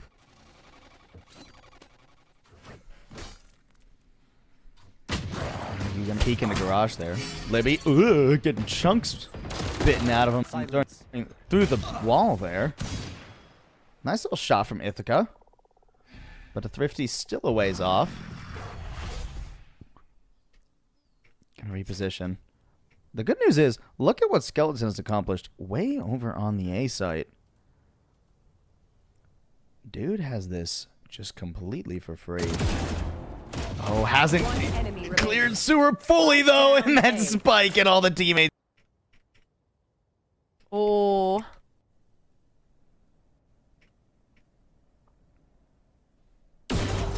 Here we go. TCK. From opening up the round to closing it with that multi-kill. Whew. That's again that aggressive control that you have on the defense when you don't have the best. Again, I feel like Anchor Sentinel this time around. Like we kind of had the Sage pick over on Corrode, so 4-0. This is actually something that's been a tendency out of Eagles, I will say, on these 3 mappers, right? They'll have a really close map, and then they'll buy them the next 2 teams. Or the next 2 maps, I should say, right? That happened against, diving into my archives here, up against UF, right? It was then actually, they had an OT, and they had an Ascent loss, and they had a 13-15, right? And then similarly, 13-2 and 13-1, and then 11-13, right? So I'm wondering if that's what we're seeing here, right? And that's why they're so deadly. Wow. Is they lock in these aggressive duelists like Chubby Dean, shut down any heroics. The confidence looks very different comparatively as well. Eagles more than willing to take a ton of aggressive fights. I mean, TCK all the way up through C. I mean, Mink putting in some work. The clutch Nice before. little dismiss there, too, to get out of there. Ugh, I think they got 1v5, though? It would just be crazy. The spike also dropped way back there. The doors, as thin as paper. Good luck crossing as well. No Leers. util, no Leers. Don't think you pop the Empress. Nope, you just get your head taken off. And TCK is also locked in. I feel like every player is firing on all cylinders at the moment. At least the aggressive ones you want, both Duelist and TCK, right? I'm sure the others will be soon to follow here. Dude, Yui TCK is also yet to 5-0. die. Wow, that is absurd. That's Evolution Online as well. It could be huge against Leers, huge against Paranoias. And these teams aren't very timeout inclined either, it appears. So USC I mean, Just rolling with the punches. yeah. Again, there's not much scariness behind a Reyna Jet combo, right? No breach to worry about, no neon stuns. You truly do just have to frag out off the leer, off of just dry swings, and fortunately that's just not quite working out. And even here, TCK, perfect challenge because you can get away, right, with that crosscut. Yeah. Nice crosscut. Calls in the reinforcements, too. Now the op is on the angle. Good clear, too. Double swing. Putting the shield in position. Making sure that op can get where it wants. That's a little tough from Libby. The hunt is very late to catch the rotates, too. Now, I mean, just going for a wide angle on it, but USC have spread out across the map. TP to try and clear the C site, too. Chubby Dean was hoping for the commitment, but not so bold in that spot is Libby. So instead, USC getting the spike down. It does cost them Skeleton, though. Okay. Little drone into CT. Little late drone could catch the rewrap as well from Ithaca. There it is. Confirmed position. Dimensional Drift to try and clear out the on-site players. They need to get a little pep in their step here. Time. They start running shy sooner rather than later, but TCK still unkillable. Evolution online, and they are unleashed here, searching for one after another. And they will stay unkillable. 6-0 now.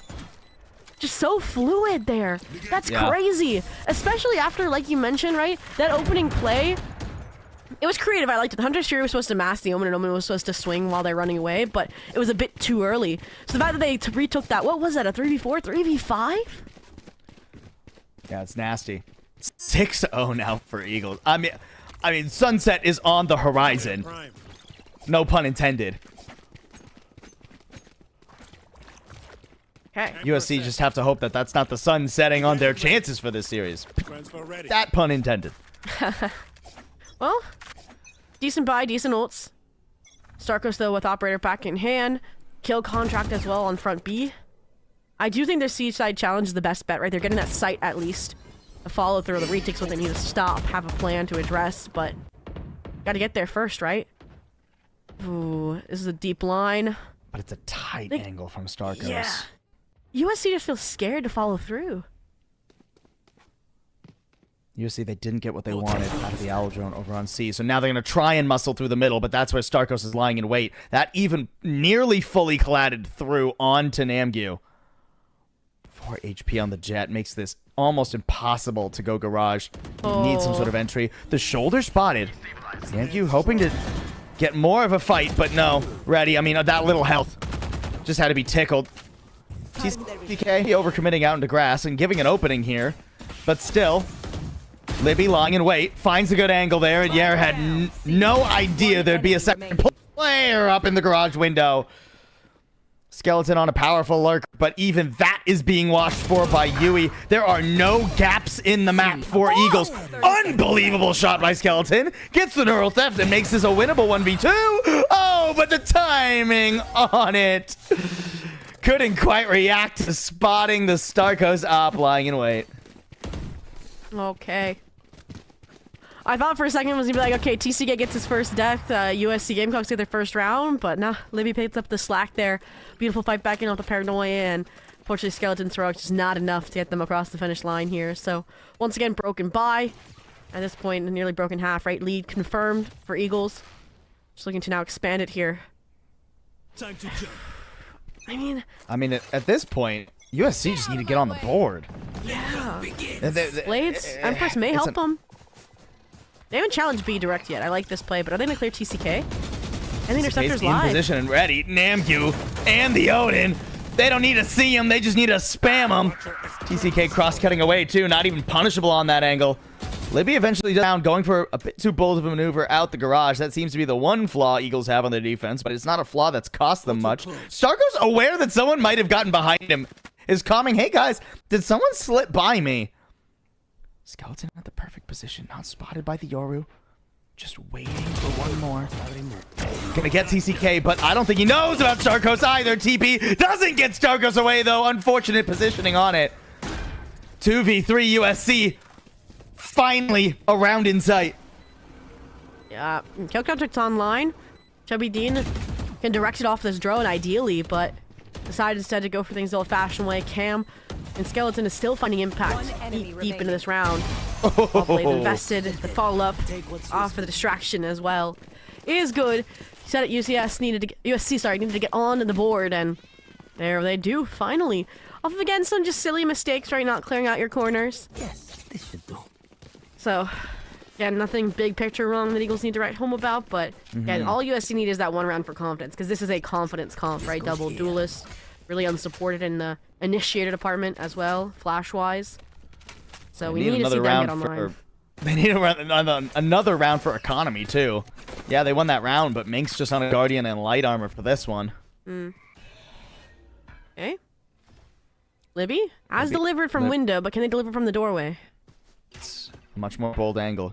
Here comes Mink, just has the Guardian in hand. Favored in that fight. TP's out of it. And doesn't get caught up by Namgyu trying to trade. And they immediately set up a crossfire, too, with the TP away. Or a distraction play, if you think about it, if TCK doesn't get cleared. But Namgyu, other plans, maybe to challenge the ceiling, challenge rotations. And the timing here is perfect if they clear the right side. Bullet in the ear of Chubby Dean. Gives Namgyu a good position to assail from, and even is ready for TCK out B. Now is just going to hold the line. Yui will not be able to regroup, but wait. USC actually picking the slightly more difficult site to go for. Okay, no, they're going to commit to B. I thought for a second they were going to go all the way through a link, but no. Just go for what they have. I love Yui. He's like, yeah, I'm not going to challenge Namgyu. I'm good. And goes back A link instead to he fight can with hang out in my Sarkis. spawn. Yeah. And this crossfire on site, very difficult to get through, so it's not going Eagles' way. Feels expected, and I mean, yeah, you're rich. So maybe contemplating the save, but instead, Going for it. Yeah, flash TP off the off the flash point, but the paranoia. I mean, you're not getting anywhere. Oh, are you? Still getting one there. Ithaca needed to fire more bullets. I think ran out of ammo in the mag. Skeleton will get it done with a classic of all things. So USC at least putting some dents in Eagles. All right, 7-2.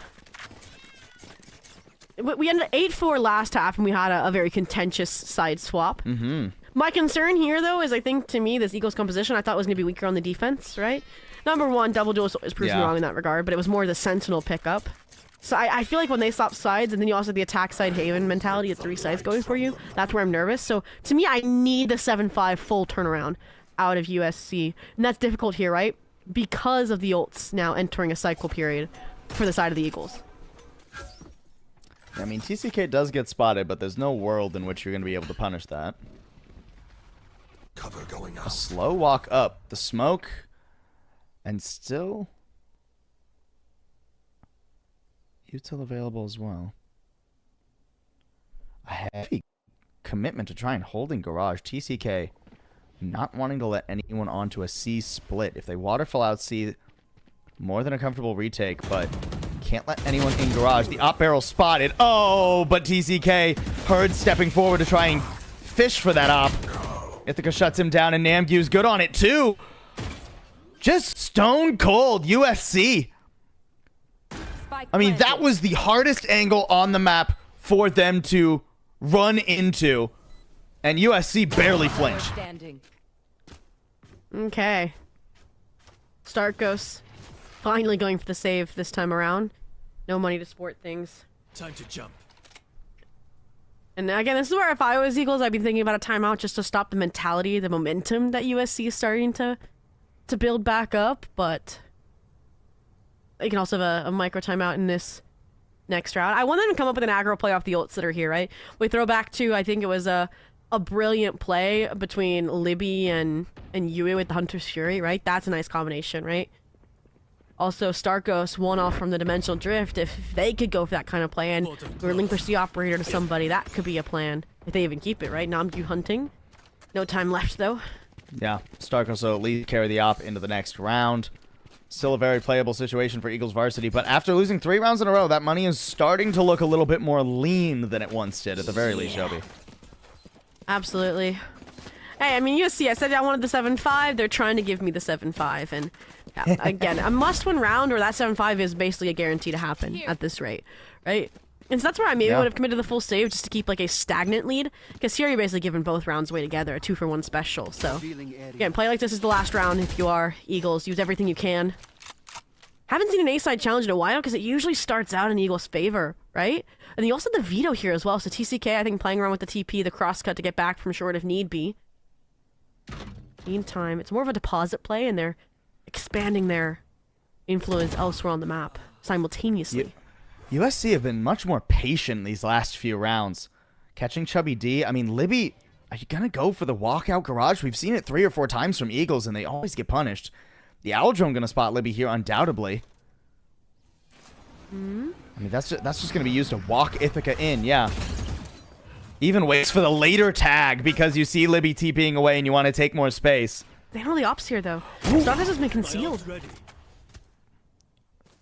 That sets him up for one. That one. I mean, that means you have to honestly go for B. Both do this on C long, though, trying to just sneak up. Yeah, Starkos is going to check the angle, guys. Yeah. Mink is now locked away. Has to, okay, dance off from the op. And it turns into a very dicey B control here for USC. Spike planted. It's a little high. But it will connect. Perhaps ping. Maybe a finishing blow. Narrowly dodged by Skeleton. And they're actually fighting forward. This is a crazy play, but it would tip things back in favor, and it avoids the dimensional drift for the time being. But now they know it should just be a Eventually 3-2-1 spotted. swing. Yeah. Skeleton needs to be a hero. Only good for the one. Starkos uncloaks behind him, and classic to the back of the head will get you. Ithaca trying to hold the line, reveals the position. That clone baits him out, and it's just Mink and the op, and it's not planted for Mink. There's no world in which you win that.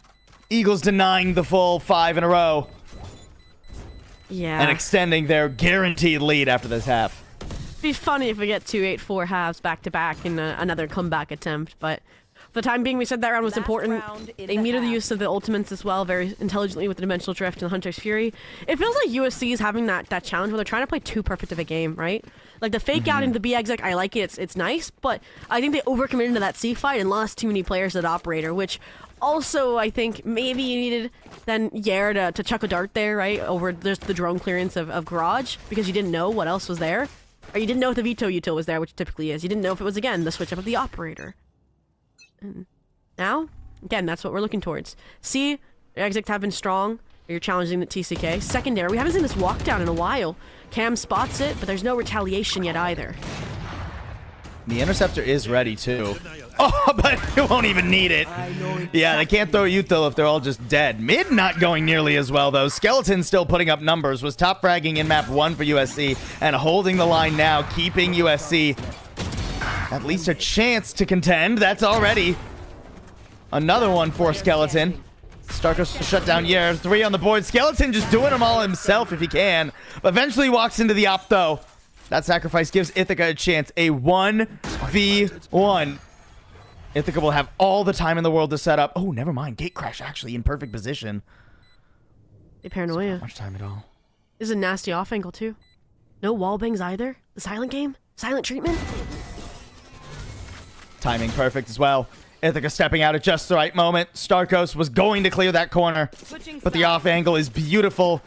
And we have an 8-4 the other direction after the first half of Haven. Yep, again, when we said it, foreshadowed it, it comes to fruition, but that big picture difference, right, is just, there's not that compositional weakness to lean into, I'd argue. You can say USC is maybe a bit stronger on the defense with the Cypher over the Veto. Maybe even the Jet Reyna, I could argue, with you choosing where you take your engagements. So a Jet with an op can be fearsome. But, again, this is the composition known for C-Take Simulator, right? And honestly, with a Veto, if you pop that Interceptor out in the open on the side as well, that's going to prevent any reflood utility, right, from coming through. No cam either, so I'm wary, to say the least. Cage trigger. Good luck to Skeleton. 5 players swarming the site. At least some Ooh. trapwire spots. You spot the ISO, but nice timing too. Reload unfortunate, but managed to at least trades for one more. Okay, 3 on So 3. at least 3 on 3 winnable for USC.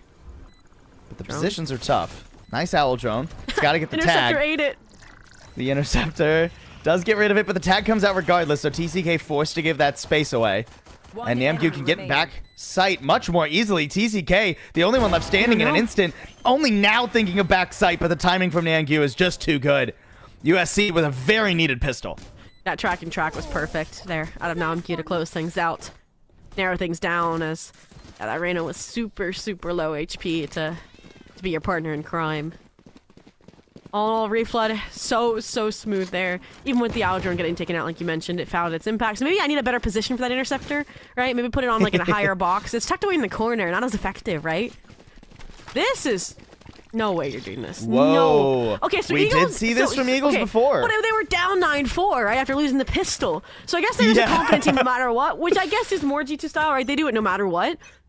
But this could also just be like a way to have a faster comeback for USC and a chance of closing things out 2-0. I mean, you're not going to expect it at the very least. Do they win it though? Trap wire's cleared out. Here comes the Ares. A recon dart. Metal box protecting, and Starkos uses it wisely. 2 already down. Ares trying to do some work, but it's not quite as powerful as the Odin there. So TCK is able to limp away. Aldrone trying to chase him, but there's that interceptive. There's that deep angle. Denies the tag and everything. Yeah, a little bit more of a difficult retake, I'd say, this time around. 3v4, and this will be a 2-for-2 on these Stinger volleys, but Ella from Namgyu punishes Yui. Now these players divided on site. And the read is just wrong. I mean, the lurk here from TCK is going all the way around. Libby just has to buy some time, manages to dance around, and yeah, TCK is there. There's the flip again. Eagles not letting even inches go USC's way. Yeah, those Stinger forces are scary, to say the least. Very effective scales into garage and onto the seaside. And like I mentioned, small mistakes I think are what have cost USC most rounds, like corners not cleared, misplaced interceptor, and they don't make those mistakes again. So now they're bonusing the Stingers, bonusing the Bulldog up against the Sheriffs and Ghosts. But we did almost see back-to-back Thrifties, if you remember, right? Because the bonuses aren't too scary carried over from these flips. So I can see it happening again, especially if Namgyu, to say, find this opener of Mink and get a really good timing here. Dude. As well, behind the players long. That'll hinge on Yui. It's being watched for. Yui couldn't find it, though. Some more chunks taken out of Chubby Dean. I would get off the bat at this point. TCK got a kill on the flank.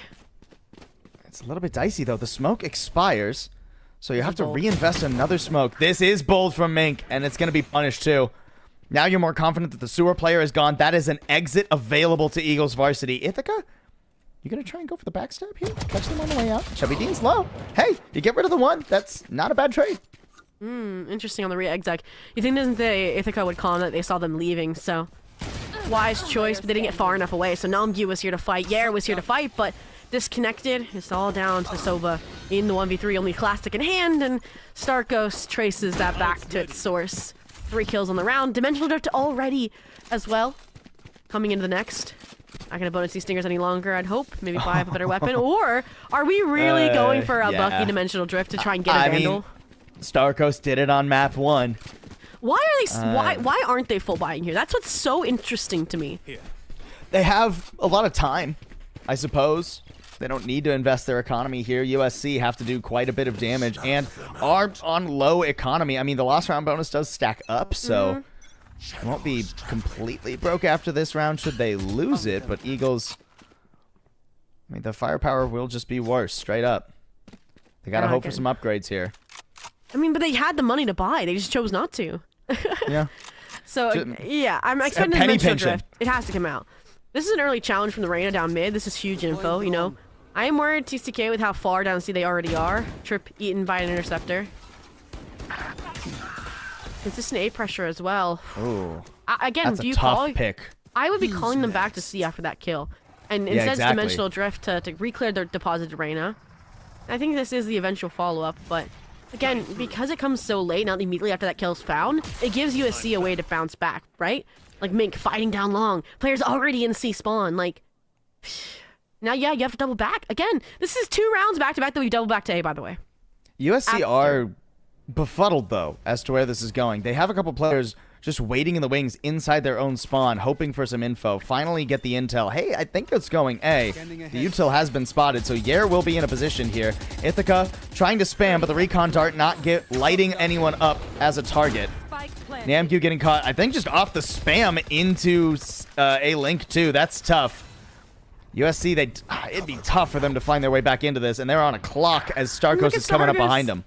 Yeah, and not just worse for wear. Your flank player taken down. Mink no longer in the picture. Backstab good, and it's all down to Ithaca and Heaven getting sprayed down, and Starkos, even with that that bulky they bought in the prior round, by the way, is there. And I guess I've gotten my answer about why they didn't buy up the extra weapons, because they didn't need them. Yeah, just you don't need guns if you just steal them from your opponent's corpses. These double backs as well. This calling is chaotic, but it's working. You know. Oh yeah. Right? No, I mean that round very much felt from Eagles like, hey, if they don't know what we're doing, we don't. I'm sorry, if we don't know what we're doing, they won't either. I like this though. All right.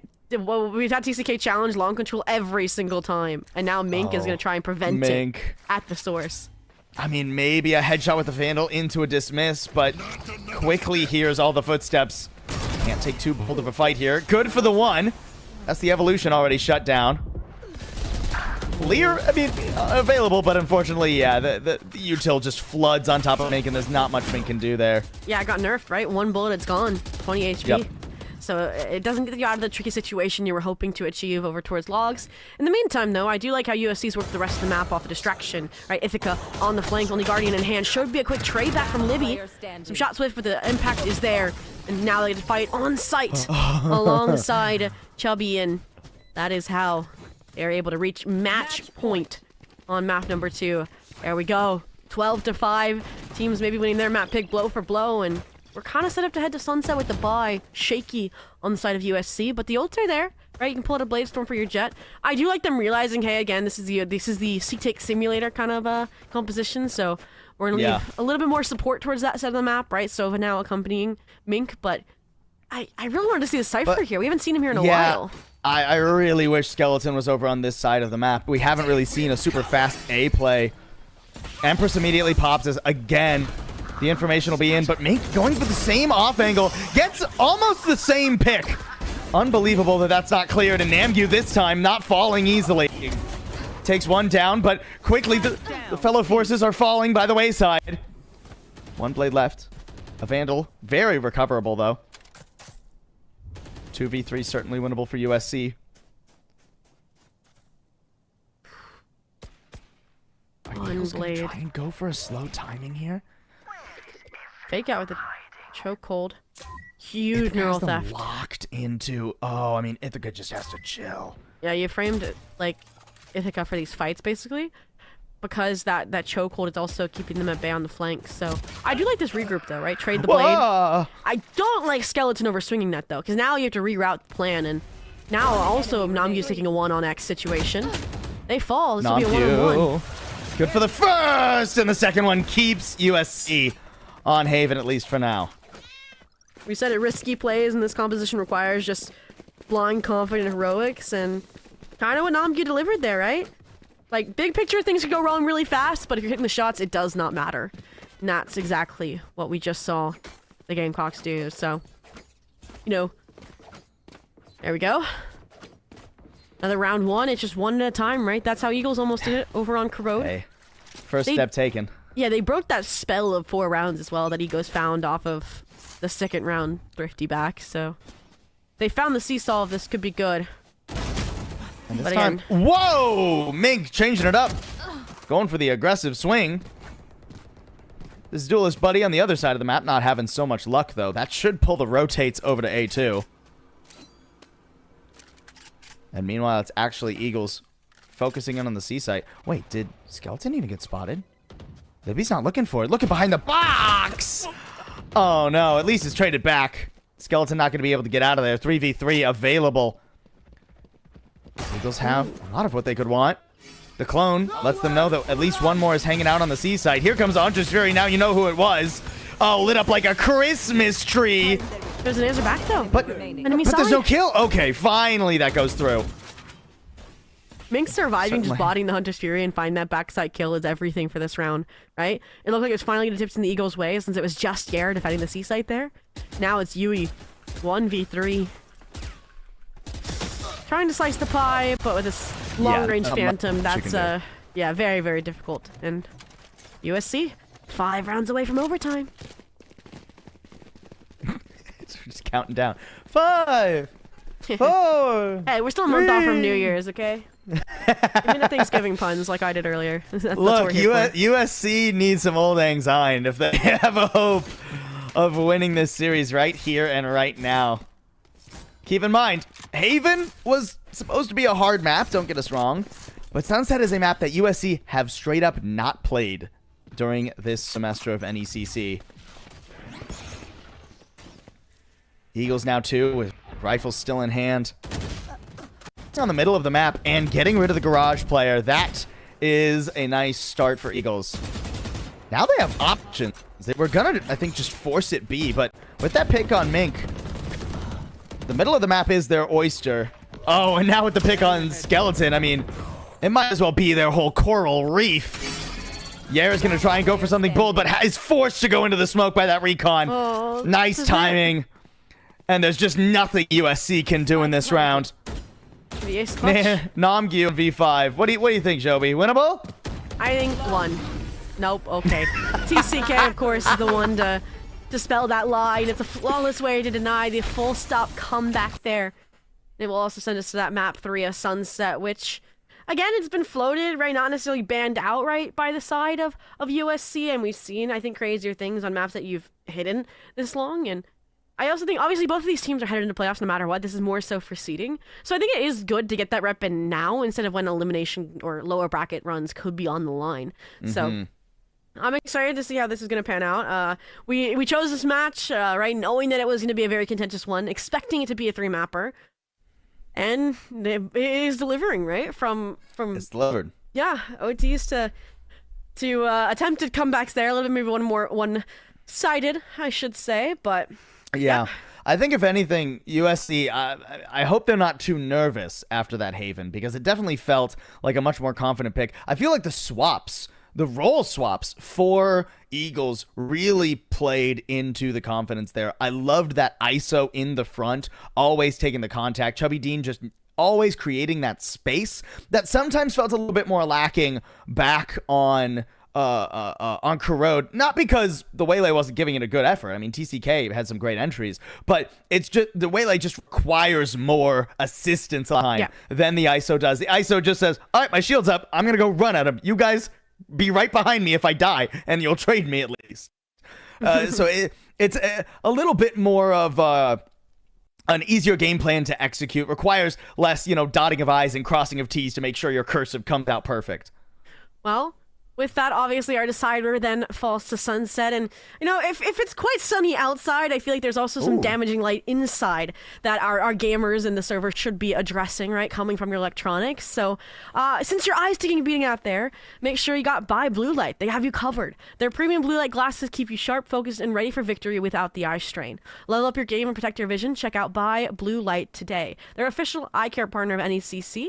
BYEBluelight.com is where you can go and check them out. I mean, I have blue light filters in my glasses. I've been meaning to check them out to see if they can also keep me strong when I'm casting and gaming. So I think, possible. I feel like the break is the best time to do that. So when we come back, our final map of the regular season featuring Division 4 will unfold.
One more map between these two teams to decide who gets the #1 seed in Division 4 South Central B. Welcome back, everybody, to NECC. It's our last week of the regular season, and we just had to end it off with some fireworks. 3 maps between USC and Embry-Riddle, the Eagles varsity.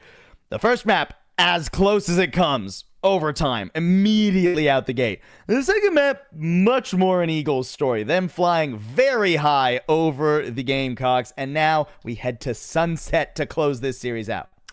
Yeah, and I wish I could say brighter pastures for the chickens to peruse through, right? To look for the bugs as the sun rises. But not just this is a concrete jungle, but it's also a really strong map for the Eagles. Undefeated on this, 13-6, 13-1, right? Up against Niner Esports and Augusta, respectively. And I think that's where my concern is just the fact that USC is inexperienced on this map. And we mentioned that right now, I think, like, irrespective of the seeding implications, is a good time to try out Sunset instead of in playoffs. So I think that's the best bet for them, especially after Ascent Lotus are out of the pool, undeniably the Gamecocks' best maps. But again, so they're fighting all odds, right? The momentum that's now in Eagles' favor, the maps, etc. Yeah, and I mean, the question kind of remains, are they going to try the Jet Reyna that we've been seeing them do pretty exclusively? You were saying that they were playing it on a lot of different maps over the course of Valorant. Yeah. But it felt flat on Haven compared to Corrode. And I think it's a very map-dependent kind of success story. You know, on maps where you can push out and get really aggressive and play that, like, offensive-defense comp, like, the Jet Reyna can succeed a little bit more. On a map like Sunset, like, there are some opportunities, right? You could try for some mid plays, you could try for some A main plays, but I feel like it's going to be pretty difficult.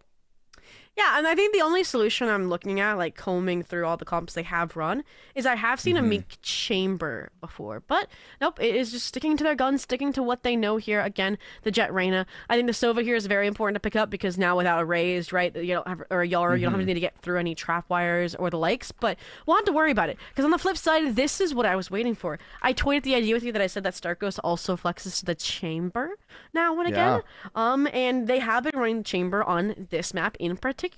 And this is actually, I believe, the composition that they ran the most recently as well. And I was curious to see that it's Chubby Dean again switching to the Clove when it was M8 Tonic, one of their sub players that was playing it last time. So first time actually seeing Chubby Dean play with the team. So the fact that they are on, the Reyna, and TCK is switching to the Clove here is super, super interesting to see. I think other than that, big difference was that Libby was, Libby's on the Neon. Yeah, that's literally it. It's just TCK and Chubby Dean switching, essentially. So that it wouldn't have to be Chubby Dean on the Clove, on the smokes. And I mean, TCK on the Clove is very interesting. I mean, this is a full, like, I'm trying to think of a broadcast way to say it. A very much go for it kind of composition. There we go. From the Eagles. I mean, double duelist plus the Clove Chamber. This is going to be an explosive map, I feel. No, exactly. And what I will say, Eagles starting the attack, very good for them, right? Sarkos, solo Chamber on the defense. You're going to be tested time and time again, so glad to see them say on this side first, but they are going to be tested regardless of the side, possibly off the get-go. One way deep establishes the double duelist scale up, and now, I mean, they are fighting tooth and nail to crunch off of the main control, too. Now, this does mean that there is no main control for Eagles as they try and go for this plant. They've gotten some chunks taken out of them, too. Low health on a couple of their players. But USC is a very dark map for them. Even darker now that they won't be able to have Namgyu trying to illuminate Elbow. Really, just going to be on Mink here in a moment. And here comes the flank from mid 2. TCK shutting off the angles. Libby expected, but will Mink anticipate a second coming from mid? A player left all the way out there. The smoke players dealt with. TCK eventually revealed, and the early ace for Mink gets USC that early lead. Very, very spicy there, and I mean, they're happy to be back on Arena. I mean, here we go. I mean, this is why they run that Jet. Reyna here. Like, no matter the map, right? It might not hit home there on Haven, but they're gonna live and die by it here. Coming into Sunset, and... Alright, this is where they... Are they forcing? Wait, Eagles isn't forcing? Have they been replaced by imposters? No stingers? Their wings clipped. Not daring to... Maybe it's only a second half thing. We've only seen them attack on second half. You know? Either way. Mink. Ooh. I mean, really just playing with their minds there. It was all Namgyu in the kill feed, just mowing them down. Ooh. Does take a tag on the exit from Eagles. Okay. Skeleton. Little pivot play after the A main fight. Settles down.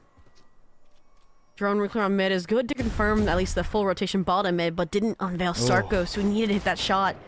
Now, Skeleton gave away their position. That would have been a nice little clear out play. And now, Starkos is still trying to challenge. They want this advantage. They want the numbers back while they, get the beast site, but that's not enough for them to close out the round.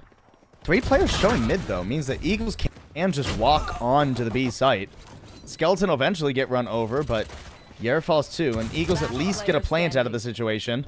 Not looking like they're going to get much more with Libby only on 25 HP, and yeah, Namgyu basically landing on his head. 4. I mean, we had 5 for the one duelist, and then 4 for the other duelist in back-to-back opening rounds. USC, okay, this is the breath of fresh air that they needed. No. And I'll be it'll be really kind of funny if like map 1, close, contentious, back and forth to the ending, right? And then we just come in suddenly, right, to Haven, it's one-sided towards Eagles, and then this map is one-sided towards USC, when USC hasn't even played it this season, right? Like, they could be playing this as kind of a ranked mentality, since they don't have reps on it, for example, but... I mean, the individuals are serving, so that's all that matters, and Namgyu so confident as well that coming to the bonus, they forced up to the Phantom level. Now we wait. Rip and tear. Yeah, I mean, a pretty deadly bonus coming in here. Phantom and Guardian in tow for USC. Eagles have to be respectful. What bold play from Skeleton. Oh, spotted too. I mean, you're just stuck in that corner for the rest of time now. Okay. They're going to try and punish Skeleton as well, but do they have the info on the deep mid players?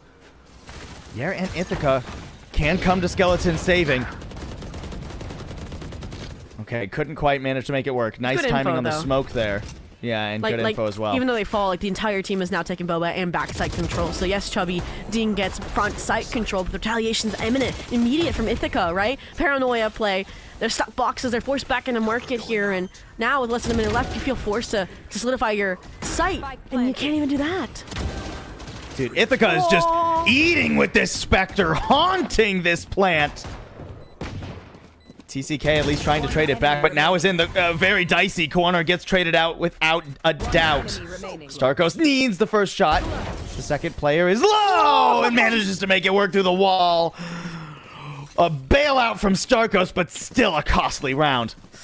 Wow, I thought we were about to make just a frag list. It's like, okay, Mink's turn, now it's Nongim's turn, now it's Ithaca's turn, but nope. I mean, that's where Starkos comes through clutch with that outlaw. Again, it's a bonus, so you expect maybe some light shields, some force up, something that got punished by that outlaw, so that helped out. And some nice shots there as well. The wall being brilliant as well, because you kind of saw that Yer was aware and was ducked under it, waiting for that ankle to be cleared, and just did not work out. The wall bang too effective. So now, again, not much, I feel like, variance on this defense so far from Eagles, right? It's very consistently okay. Fight A, lock in A. And now that USC has that handled, and they've blown those two duelists out of the water, there shouldn't be too much contest in this round. And I mean, an odd play from USC, too. The tap on the orb, seeming like they were trying to go for a bait play, but Jen and Reyna, not characters known for their baiting abilities. More so the go up and punch you in the face kind of abilities, you know? I don't know, my Reyna's bait me in ranked all the time. What do you mean? Oh, but here we go. Team Ace again. Eagles, I mentioned how they were kind of repetitive the first few rounds, and it just caught up to them in the end. So now this round, if it's like okay, the first time you do it wrong, that's on you. The second time, it's on the enemy, right? Like if they do it again, I'm just gonna be disappointed. And kind of shipping up for that. Maybe the added sprinkle I was going to say of the Sovadar could change things up, but there we go. A little bit more of a split attempt. Reyna now heading towards market, I would assume. Yeah. Better. Okay. The hero Vandal for Namgyu. No, okay, falling off of that. Instead of going to play for the A orb. I'm a little bit surprised Eagles aren't trying to deny that. Nice shot from Ithaca as well. They ulted out From without the getting a shadows, weapon. earned. Just going to be getting away, yeah, but no Vandal recovered. The life played, but to what avail? Skeleton went too deep into B main as well. Look, they got peeked off by TCK. And I am a little worried about how alone and deep in mid the spike is. Yeah, the spike being From the alone side in of mid Eagles did make me varsity. nervous for a second, Yeah, too. but now that it's gotten to market, should be safe as the B side unless Ithaca puts up insane sheriff stats here. And fortunately, 2 players staring you down. Pretty sold. TCK though. Oh, need to be a little careful. Nice fast pace from Namgyu. Not dead yet. TCK coming back into this, but will have basically no friends to avail them. Hello? Okay. You knew they rest. Where'd you think they went? Yeah, you do have your like kill feed on, right? Like it's You can hear it too in the server. Yeah. Anyways. I think Bit of that's a hiccup I think that's where there. I need a Namgyu to just pause instead of keep like paddle the metal onto the front sight. Right, with the blades. Like you needed, I think, to play with Yer there, so a little bit unfortunate the blades get invested and that eco round could have been won. So that's the Eagles holding on, grasping on to the lead for the time being. It isn't their buy-up round, but there's so many ults that are going to be super oppressive, right? Hunter's Fury, Overdrive, scaling up, contacting up. Hey, I was worried. Namgyu with a nice couple. Yeah. Making this round much more winnable for USC. They can breathe far easier now. I mean, that's 2 of the 3. I mean, I would argue the 2 ults you were really worried about. Yeah. Taken down in an instant. The Empress gets popped by Chubby Dean eventually, but I feel like doesn't quite hit the same. Chubby Dean's been like stable but not stand out here. And I feel like the Reyna requires the latter, so I'm curious to see if this Empress is going to lock in. Especially because it feels like the A openers have decided the rounds in either team's favor. And yeah, it feels like a Three Musketeers story on the side of USC, right? The double duelists in Ithaca, right, have been absurd and just individual standing and holding their ground. Yeah. Starkos, the one that has done that for Eagles, right? We look back at the Outlaw clutch, but an operator and Spike down in no man's land would be a very fairy tale to turn this around. Starkos is just really hoping that in the next 40 or so seconds, including the post round, nobody comes this way. Please don't check me for my op. I think they're going to check him for his op. At least. They're at least thinking about it. Yeah, They'll probably wait until later into the round, not give Starkos an opportunity to swing things back. I want like an Arc Rose reclear of B main essentially, and that might have caught them off, but nothing. Like you mentioned, waiting until it's unwinnable. Ithaca. Oh, your back's turned. Whoa. Just the wrong timing. It could not have been more unfortunate, and the op is stolen away, adding injury to insult. I don't want them to have the op. I don't want them to have it. No, like not for the sake of Eagles varsity, but more so, I think it's gonna deter the double stacked A fight they've had, and you can see it already having impact. That Mink is peeling off instead to play B side. So again, it's gonna be Namgyu kind of alone, unsupported, which probably is why they're playing a little bit deeper into elbow here, and maybe fortunately so. I'm expecting an overdrive immediately, perhaps to complement this tour de force. Here we go. As long as Namgyu doesn't overcommit, yeah. 3 stacked on A here, plenty of reinforcements for Namgyu to play with, and a nice one-way too from Ithaca. Spam not quite landing from Yer and actually giving away that someone was playing there. So this overfalls, that makes the retake all the more difficult. Namgyu has to hold on to this position in elbow. Spots the shoulder, timing is good. Gets rid of Starkos yet again. Starkos, unfortunately, just doesn't seem to be able to look the right way. Neither can Chubby Dean in this instant. Hold on. Eagles varsity, they don't know where these shots are coming from. Finally, Libby gets something done, but costs most of the health bar to do it. Fast lane up for repositioning, but that actually isolates one. The dash forward, waiting for the walls to drop. Couldn't quite finish it off. It's all on Mink and the up in hand. The reposition's good from TCK as well. Just getting away from the up, not even committing to the fight. One-way spike. Smoke up, forcing Mink's hand. Time is running low, and even if you get this kill, I don't think you're gonna make it there. Oh. No. Just gonna you try and got save the wrong op. gun. You're not gonna get away. And in got the time. wrong gun. You don't get away now. Oh. That reposition was so smart out of TCK. Just playing things down to the wire. I liked the one way as well, so Mink didn't feel comfortable sticking to half, knowing TCK would just reswing. Huge round, I think, to turn things back around there. To assert the lead at 4-3. Whew. Alright. That was a nice, I think, just staggered A fight there. So again, I need to see a way for USC to keep that control, but this time we're gonna brief recess, right? To Mink and possibly 4 players and an Empress and an op. What could go wrong? Mink needs this first shot to go well. Yeah. On an off angle here, spots the shoulder, dismisses away. That's Device. one good. Second one not there. TCK ready for it. Regicide opens up the B side a bit. Skeleton in an early position. The wall shutting down this B plan, but with that pick in mid, there's options for Eagles. They don't have to commit. Oh, I feel like you thought they were spotted. But no, you just gave it away. It doesn't matter That's though. Spike! This is the second time we've seen Spike alone, and this time it finally get punished. Paranoia as well to keep the players at bay. Ensure that Skeleton isn't overwhelmed in 1v2, but the Lear metal combo should have been the done deal. Topped off. Doesn't matter. Right? You can come back to life. Not dead yet. 2v2 reinstated. Skeleton has to hold the nerve because Namgyu has fallen. Ace clutch. But getting rid of TCK again. They're tracking them down. Repositioning. Going for the full reposition into spawn. Starkos cannot see this coming. 5 out of technically 6 for Skeleton. But I'll take it. I mean, I was like thinking about like, Skeleton, they've been kind of quiet this map, right? We talked about the Vikes being so strong over on Corrode. I was a little wary there as well because I felt like they could do more to help Mink get out of that tricky situation right after the first blood, right? I saw the Arcros, I could see Thorns getting popped early before the wall, but then they're like, don't worry, it's okay, I'll pop off in another way, and they made all of those worries go to the wayside. So, huge round to tie things back up 4-4. Money broken for Eagles as well. So with these ults, should be a shoo-in, I would say, to get to a 5th. But these A fights have been fearsome, and an overdrive behind it could be exactly what they need to get back into the action. And the armor isn't great for USC either. Overdrive can quickly tear through a couple. A very thriftyable round now. Hunter's Fury shutting the electricity down. Oh, and just completely shutting off the power for Eagles. 2v3 though. Fair chance for the Eagles. These are your clutch players too, between Starkos and TCK. It accounts for this map. Headhunter in a nice position. I do like the little high-low there with Yair and Ithaca.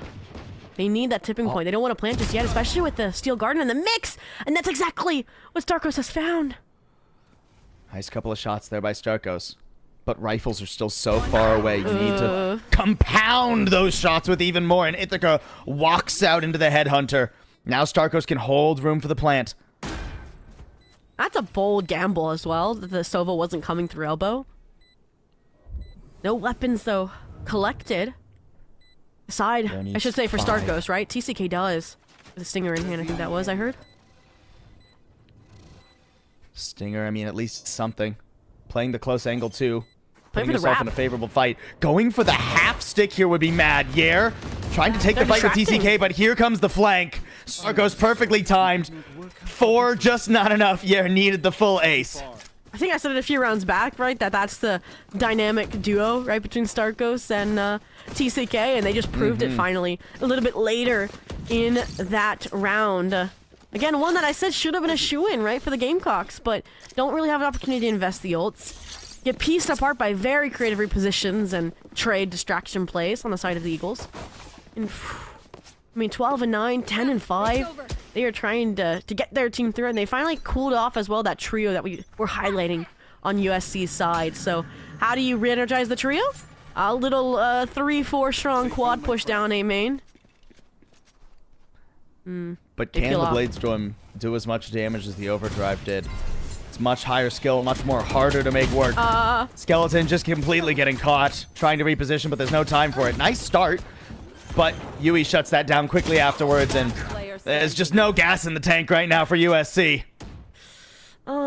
Mink classic in hand. Just trying to be possible right-click RNG angle, and to me it didn't feel like there was no gas. It felt like the wrong directions. I mean, Get the final high-low there. It's like every single player just took a 1v1 there, right? Like, I feel like Skeleton, maybe you knew you couldn't get away in time, so had no option. But even the Jet there, right? The follow-up trade felt delayed, so you should have just waited for your team. Ithaca maybe could have even waited for Mink there, right? You already didn't have weapons, you needed the numbers. And that just wasn't, I feel like, in the mind of USC Gamecocks. They were relying again on the individual heroics, which has gotten them, I would argue, to this point on this map in particular. So, again, very important round coming up here, or we'll have a very similar. Do we get 3 out of 3 8-4 halves? If that happens, let's see. We've had now 0-2 on the conversions out of 8-4 halves. So I'm hoping for Gamecocks that we don't. Okay, Mink putting in some work. Cost a pretty bit of the health bar, but Ithaca, a good trade as well. Mink's and not the Shrouded caught by Step it. gets Ithaca all the way out. Mink has no idea that Libby's still hanging around, though. So an easy pick, and Ithaca wasn't aware that Chubby Dean was hanging out, too. Suddenly, Namgyu is alone in an instant. A-side is free for taking. And good luck in this 1v3. It's a pivotal one as well. USC need a win to bolster their economy. They're going to be broke going into the last round. And look at the ults still on the side of Eagles Varsity, right? Tour de Force, Hunter Siri. Namgyu, I would be to say, or use the player that could get this done, but... yeah. Into an op, into an Empress. Just too tall a task. Eagles guaranteeing themselves a lead. That A4 not looking impossible. Is it going to be no armor for... okay, 2 players? For both the duelists, no armor. Alright, Random Mink, we said it before, Devour, you get back into this. You had that Provoke, I think, play to close off the half on the first map of Crowd. I think we highlighted that multi-kill. So, yeah, but last time at least there was an Empress for it. okay, but you just need to kill in like the overheal anyways, right? I'm sure they have an overheal. They're not that broke for that. But regardless, we said the 8-4 curse just for these 2 teams. Went to the Tour de Force as well.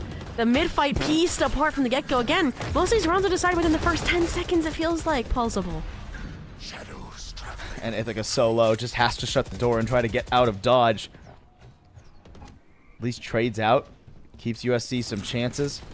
Yer has to not get run down in mid, just backpedaling while throwing arrows. Believe me, shooting while going backwards is pretty difficult with a bow. Wait a minute. Look at not. Oh my. Here. There's no world in which you think of this, right? The timing here is everything. The back turn. They Oh no, do? Yui is able to shut that down, and not all the pressure. Hey, we've seen this player shine before. Skeleton in an anchor position with full util. It's a match made in heaven. And they deliver Just the a angelic Guardian in hand, performance. though. Yeah. I think they've done with We're the shutting Guardian this before. down. Now the cross angle. Ithaca Okay. coming over to assist. I need to try Not much to something. get out of the smoke either. The first one's gonna be free. Skeleton trading off second. Not dead yet. Brings him back. You gotta go for the fight now when you run out of ammo. Oh, I'm unfortunate. If only the Guardian had more bullets. If only it had more firepower. Perhaps we could have avoided that 3rd consecutive 4-8. No! And honestly, I have to praise, I think, TCK, right? Playing off-roll, off-agent on this map. And somehow, as with this Clove, whether it's often not dead yet or just in standard rounds, he's been doing so well setting up these late-stage just team fights. And I feel like, I want to say they're the team captain, maybe even the IGL for this squad. I could be wrong, but I feel like they're the one communicating to the team in like most of these situations, like with NECC. So that's where my mind is headed. And it would track very well here, but all in all. Insane half. We mentioned the chamber as well. It needed to be online, I think, for this next half. And with a 12-6, I think that's right in the sweet spot. And this round's about to prove it, right? Entire team rolling up on you with the rendezvous B main. Do they get what? They get theirs. They have to get theirs, right? Not going on the deep line here? Oh, spotted. Can't really play the off angle anymore. Has to back Play up out the all the way one on way. the site. Can play up the one way, and people just jumping across the runway. Starkos was as flabbergasted as I was, unable to even take a shot because you just don't expect them to be that bold. Ithaca and Namgyu rolling over the players on site as well. Libby not finding the timing. The smoke. Oh, giving an angle, but no, Namgyu's still good for it. Chubby Dean spotted too. That leaves Starkos alone, and I don't think there's much Chubby Dew can do now. Yeah, I mean, pick them apart. Devour helps. Okay, it took a town, but it got there eventually. I saw, I think, the vision there from the site smoke, right, to funnel back into main to try and help Starkos, but it inadvertently just kind of allowed and streamlined that process to take stairs to take back site on the side of USC. But Eagles, no, they just don't like the Sunset Force, the Stinger Force. It seems like, Yeah. no matter the half, no matter the situation. Well, right? and it is harder to force on defense as well. I mean, Yui's only got 1,200 credits. True, true. I mean, also with the chamber, I feel like with the Headhunter, you don't have to worry too much about that either. That can Yeah, bounce you that's back. very We've seen true. it in the first half. Okay, this time better thinking of it, thinking, okay, let me get on the aggro angle. No one-way this time, just yet. And no kill as a result. It's a similar story with just a little bit different beats. Namgyu walking in and mowing down Yui, going for more. Starkos doesn't have a way to get out of this one. Headhunter bullets just flung into a wall, 100 credits down each. And Mink good on the cover. No one's making it in the market. And one spotted on the cross. Libby gonna get spammed if nothing else, but even as the smoke drops, I mean, it's just flawless for USC. Yeah, we need to see, like, some sort of aggro fight, like, in B main or, like, down mid or something, I think.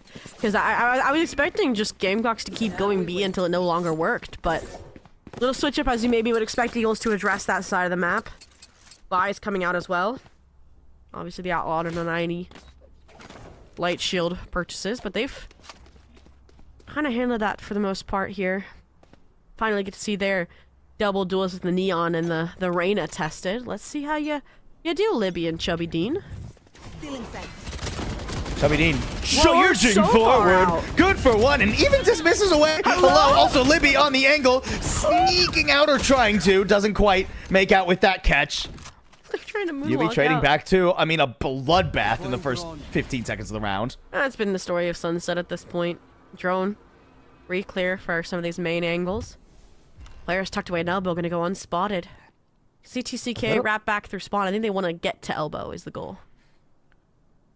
And Eagles at least not overthinking themselves off that information provided. They didn't want the spot Vandal. anyone. There it is, okay. I think they were Not just out of audio over-rotating. range too when they Yeah. clicked the Vandal. Take flight. Ooh, now drone going the other direction.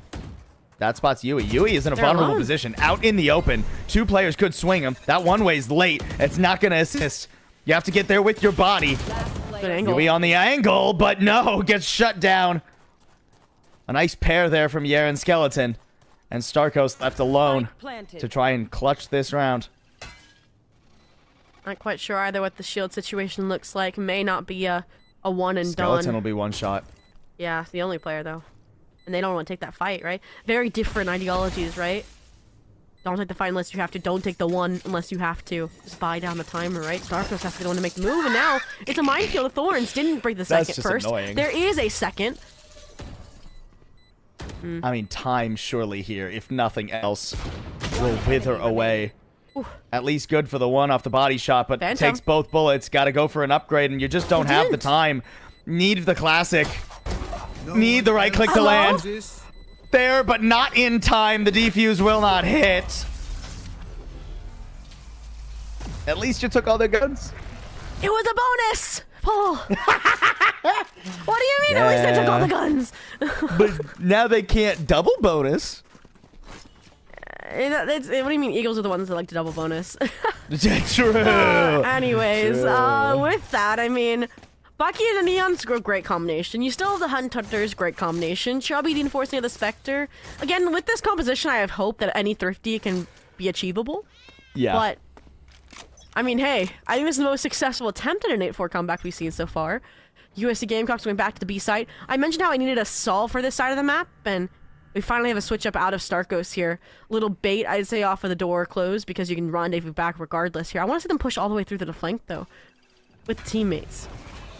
And, I mean, the site's just going to be completely given. Yui trying to get something out of the dart. I but don't like this. there's just nothing here for Eagles to try and fight their way back into the site with. I mean, Shock Dart softens up one, maybe. They know Starkos is flanking, too. I think the wall got tripped. USC planting for beam 2. They just want to take advantage of their longer ranged weapons. No reason not to. Leave Skeleton back there. Skeleton has to be looking for Starkos, but we'll cross that bridge when we come to it. Meanwhile, Everybody on the site falls. Enemy remaining. Not much for Eagles in terms of on the site, so it's all on Starkos, and Skeleton knows he's coming. Wide swing with the classic. W key. The stutter step. And we're tied at 8-8. Wow. Dedication. Time. I mean, I was worried there for a second, right? I think the fast lane reentry was gorgeous there. And you kind of saw the hesitation as well, right? USC was like, okay, are we flipping the site? Are we not flipping the site since we know there's flank pressure coming and we don't know how many there are, right? Because Starkos had that delayed tempo. Need to But- move my wall. Players hold their own, they refrag off the better weapons and keep things Now we on track 4 in a row. This round, again, this is why Starkos 8-4s are onto the hard, op right? now, too. Yeah, they're still not out of the woodwork just yet, right? Eagles can easily bounce back, like you mentioned, with this off with this round. Ooh, that forward position. Starkos sprinting up and getting a pick with the op. Skeleton does trade it back. Losing Chubby Dean is tough if the Eagles have to go for a retake later. This is the first like fake out, like lurk play with the spike that they've done as well. And Eagles haven't really been over rotating. They haven't been really falling for that. Too strong still on the B site. Saw TCK toying with the idea, but now the dark cover's causing complications, right? You had the trademark, but you're worried if that gets broken, who's coming, who's holding. And now, yeah, TCK's not gonna be able to hold the site because they have to try and hold top mid here. They're First gambling. layer used just to get Ithaca out from the one-way, though. Second layer will be used as well. That at least blinds the owl drone, so it won't be able to get a tag momentarily, but it ducks away and still sees Shock Mink. dart? Mink trying to get into the corner, but shock darts are going to soften everybody up. Ithaca so low now. And TCK, I mean, it's a soft sight here. See the gun barrel. And the gun is spotted too. Yer is just absolutely done for. Oh, Ithaca, I mean, fortunate timing, but Yui will find it eventually and shut the rest down. Now, I'll take a page out of your book here, Paul. At least I took the guns out of their hands. This time is very warranted, right? Because Eagles were already broke, right? You recover the operator and one of the weapons, but I don't think the rest are going to have full buys here, which it gives Gamecocks after 4 rounds in a row that in right back because they're going to have another buy. They're going to have ults as well. So again, it's going to be, I think, a bitter, close affair till the very end, it feels like. Like, even the next round, right? It'll be tied. You might get like a 9 or a 10-9, right? If Gamecocks break the bunny for Eagles. But then again, it just bounces right back. It evens back out. The seesaw. And with lost round bonus potentially stacking, if anything else, it's still very much Eagles who are treading water in terms of their economy. Yeah. Like Gamecocks are at least doing okay, and they have the Blade Storm if they need it to buffer their eco a little bit. Eagles, their comp is built to buffer their economy, but it's going to have a harder time doing so, at least in the immediate future. Okay. Starkos. Receiving into the Forced operator. off the angle. Yeah, we mentioned they needed a way to challenge this B side, and there they've done it, right? TCK finding the market kill. Starkos should have found that kill, but just the chip damage. TCK back to life. Uncomfortable position, trying to re-challenge Mink. Ugh. Hard to re-challenge the leader with the Guardian, though. It's one bullet, but that's a lifetime in Guardian years. 2v3 overdrive available, though, and On the flank. Nambu The Vice is dead. very low. Yeah, you got to turn They're around. gonna get like 2 turn here, around. 3 Think about here. the flank. Can we go to the No, Last Libby player standing. doesn't get Namgu.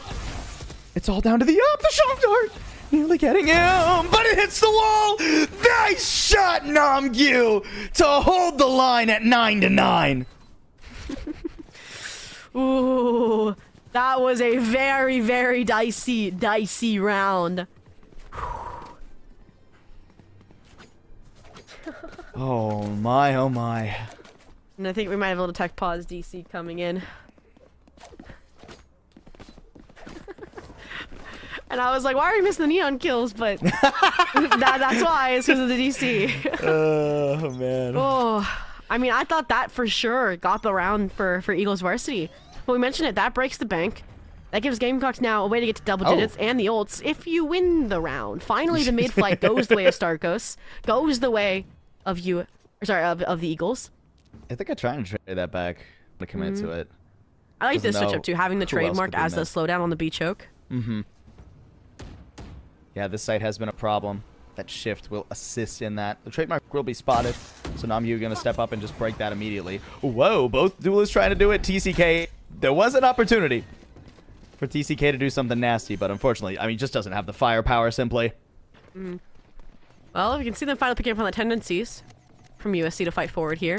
crossfire though established nonetheless. Curious to see if it's going to be a drone or what they use to get out of this if they decide to follow through on CT Boba. But I'm also like them putting very strong care into how they're going to retake this. Late towards too. Eagles investing into this 4v3. They want to win it. Overdrive coming. Someone's got to protect there. Who is going for this? Libby shut down immediately, and it's just lambs to the slaughter. No chance, despite the two incredibly important ults from Eagles, for them to even see the site. I mean, that goes from bad to worse, right? We already said they were down on money. Now they're down on ults. They'll at least be getting rifles back in hand, but at this rate, you lose this round, you're giving Gamecocks match series, regular season point, right, for #1 seed contention.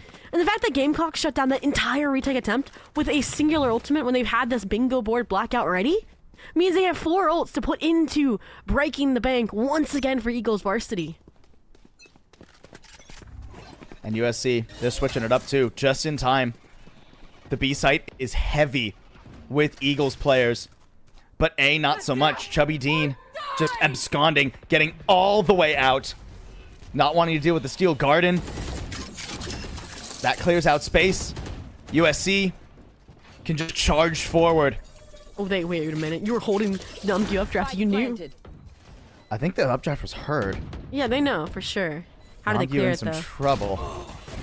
Oh, Skeleton on the absurd off angle out in the middle of the site.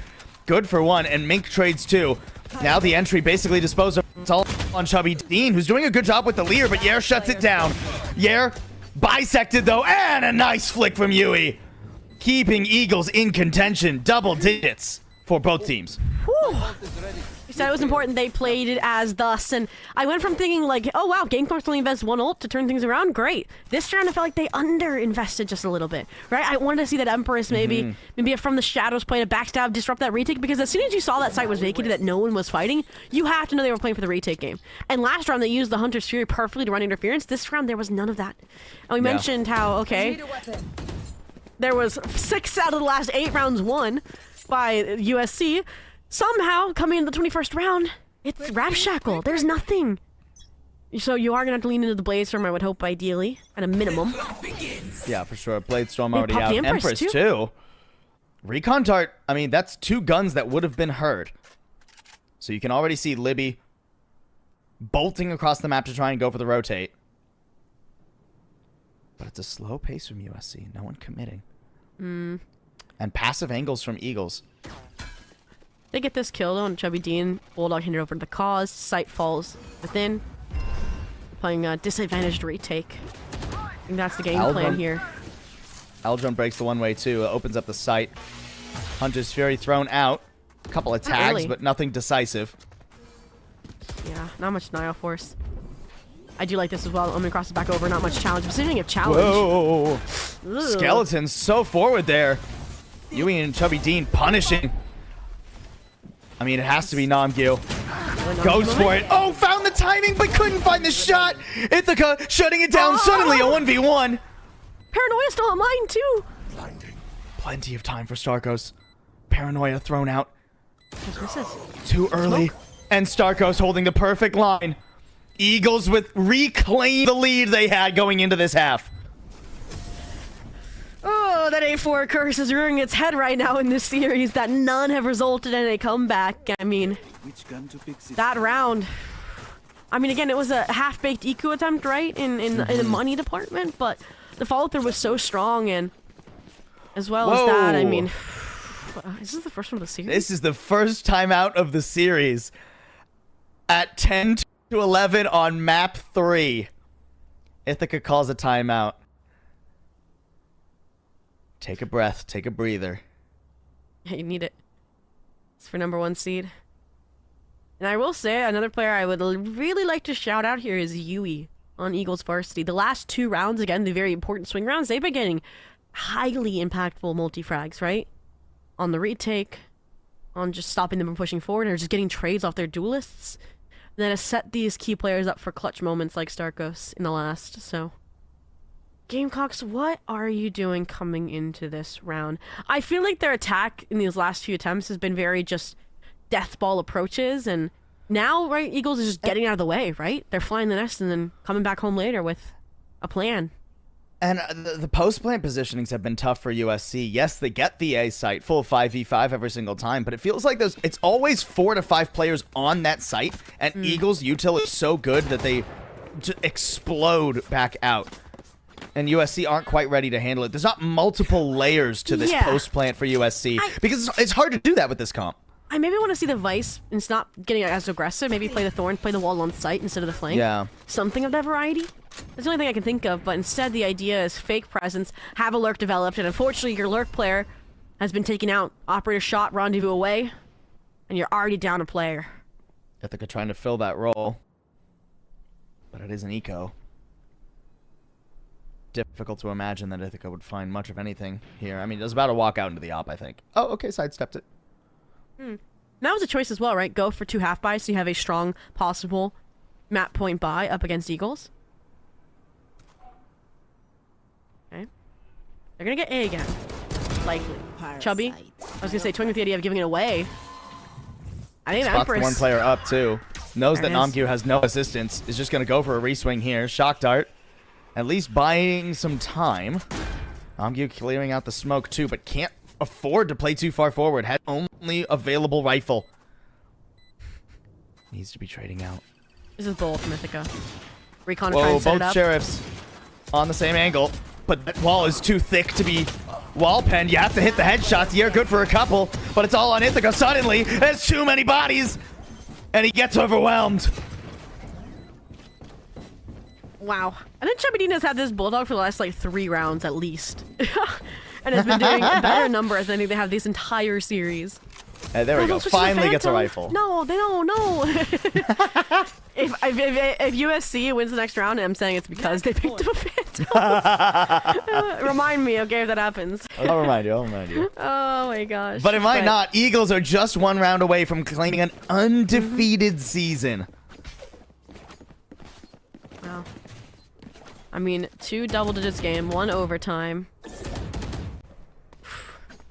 is absurd. Yeah. And they're going to Pretty hedge close, their but- bets. I think the B executes have been their best bet, right? I think they get into really strong post-man positions, unlike the A site. As long as they don't, again, lose at numbers in the first 10 seconds of the round, which... challenging mid. Libby getting a lucky shot would be one way to do it. A complete shift from USC. We have not seen them go for a B split as of yet. Breaking into market. You could already tell Yui caught off guard. Overwhelmed quickly. Now it's on TCK as the only one ready to anchor the B site. Especially as Libby gets shut down trying to assist. Spike planted. Nice pivot here from USC. Giving themselves an in back to this series. A chance at OT. 2v5. There goes awry, and the Starkos would be the ace clutch to solidify their season, or we go again 1 round away from overtime. Feels inevitable at this point. And Starkos, again, feeling the pressure, even makes the call to save. Okay. Yeah, I can say it. It's because he picked up a Phantom. No. And that's just really funny. You know, causality, not or what is it?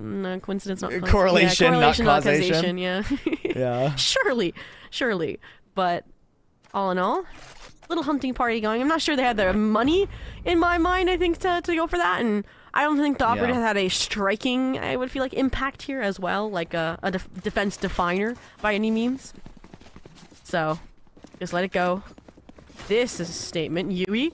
No way you're actually going to stick with the glass cannon, Odin, I was about to say. Alright. No, give the Bulldog to Chubby Dean. You go for the Phantom. No! They really want that full shield here, apparently. But full rifles, full util, full shields. I would too. This is feeling like an overtime. Well, in Hunter's Fury too, you don't want to be softened up by that as well. Whoa, a last second change up by USC. They're stream sniping! Go the other way! No, I'm joking. I'm entirely joking, guys. I'm entirely joking. We're on There's a delay. delay. We're on a delay. They can't be stream sniping. That was just such a funny pivot. Mid push though. Yeah! Wait a second. Chubby Dean just needs to buy time here, right? Lear, spray the one way down. Chubby Dean can't go for too wide of an angle. Drone will spot. No, it's you're being on the watched. angle. It doesn't even matter. Couldn't hit the shot. TCK and Libby, they They're just have to staying pull off. Chubby Dean falls and the A site is vulnerable. Starkos has to be the one in position, but pinged no! Gets spotted, pinged, and torn to smithereens. TCK going for a bold push through a smoke I does like it. create some problems. Hello? Why are you trying to plant when you don't have control? TCK ridding They have res the on mine. attackers of 2. Not dead yet up as well.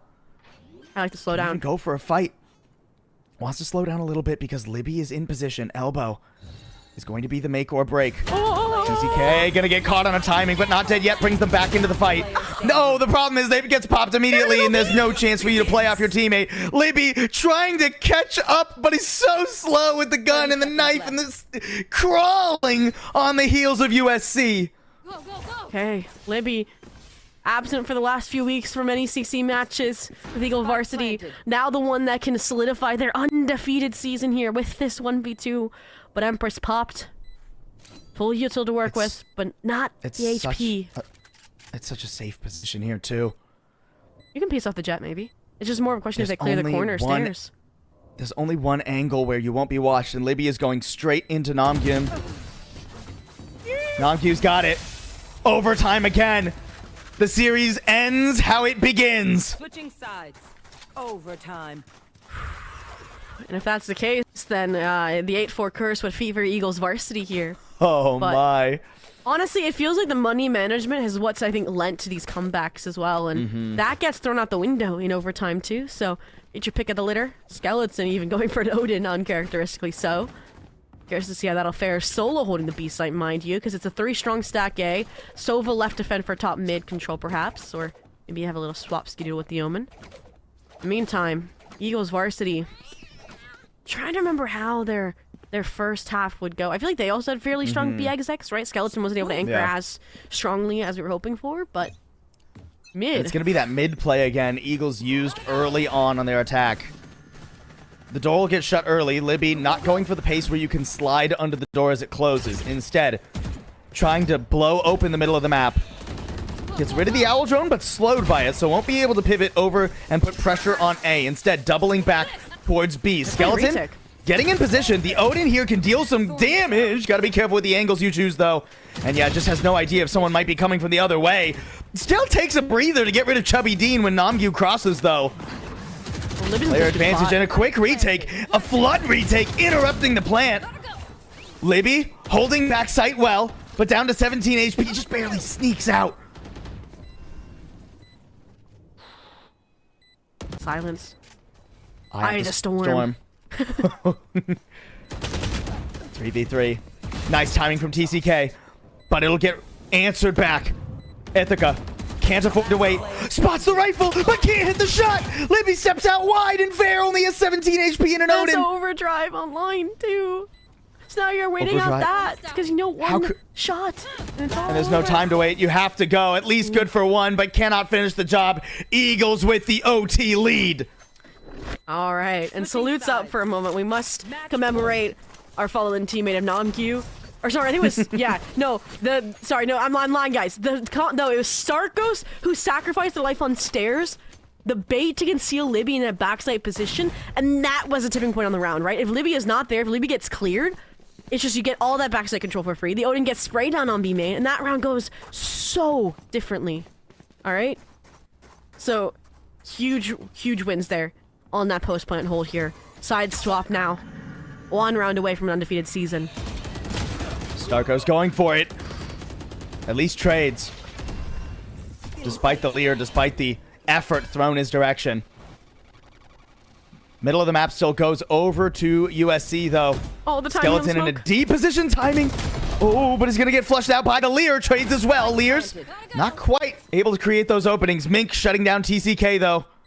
That is the first unanswered body to fall. Namgyu in strong spot. Surely Libby has to clear this. You just Only play soft from clears there. it. The off angle. Unexpected. It's all on Chubby Dean. Good for one. Did they see the cross? Devours to get some more. It's not quite the full cross, but Namgyu! How? In a position that should have been known. Still able to tie us up on the off angle. I'd argue the Namgyu position was less known. I mean, someone already played there. Nair. I mean, Yair crossing over was great too. Yair's cross was phenomenal. Yeah. A little off angle there. Pristine. And now, I mean, Namgyu ends up dropping 30 in that round. Ugh. unfortunate if you drop 30 and then don't win this. You always Dude, feel that would be pain point. tough.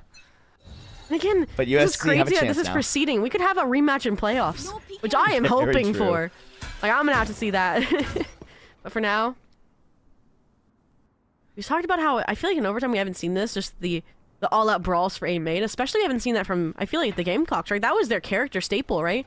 Trust in the Vice, and then the Reyna and the Jet would fight for A main control. Now it's a silent scale-up, uncontested by Eagles varsity. Ithaca, the Jiggle, spots contact. USC playing their cards much closer to the chest on OT defense, not willing to go for those coins, those aggressive pushes. Instead, trying to hold back. Have perhaps outfought themselves. A players being the one to pivot over and try to close the gap in mid. But that leaves There's Ithaca Gallop. alone for a moment. I liked this. They cut noise, right? They delayed just to get these mid players in position, and now they continue forward. Tough work from Ithaca there. Was trying to clear for information. Now Mink is in some trouble too, spotted by the drone, and that gives Libby everything he needs. Eagles bided their time perfectly and struck exactly when they needed to. Oh, that's insult to injury. Starco's finding both for a flawless round, a flawless attack round. Switching sides. Match point. I don't even want to say that it feels like USC's losing confidence, but just with how they played that round out, right? They felt hesitant to reclaim space. They felt hesitant to fight. And this is a double duelist composition we're talking about with Namgyu and Mink, so attack half cannot have any of that here, especially. Playing against a flawless can take the wind out of your sails too. USC, no time to collect themselves. They simply have to attack. And I've never liked these fake outs, right? Usually it's resulted in Starco's getting a first blood and you have to regroup anyways. Now you're entering and posting up with less players than ideal. It's a little bit different this time around. It's very much what Eagles did on a faster pace in the last round. Wow, Priming and for an I A mean, scale, priming for a mid-fight wrap. Eagles with an attempt at a hard read here. That USC would continue to do what was working so well for them and go toward B, but that is not the case at all. They Noi started A and then completely rotated too. And now the map is very dark for Eagles. They have no info mid. They only have Starkos on this line. Someone could be creeping into elbow as they speak, and lo and behold, they are. Namgyu does get taken out, though, so Starkos in a nice position. Will dare to re-swing for more. Gets tagged by the Owl Drone and will have to give that angle. But this is what they want, right? Eagles got this far by playing full retake, right? They realized that, okay, by running interference, by splintering off like they were, playing individual games, it didn't work out. And so we'll see. 5v4, I mean, the advantage is in their favor. It's an A post plant, and I can't remember a time where USC won one of these. Again, clustered on the site, only Skeleton playing even so much as a little off-site, but Starkos watching that angle, not even letting Skeleton play. A beautiful angle, Chubby Dean. It is clean.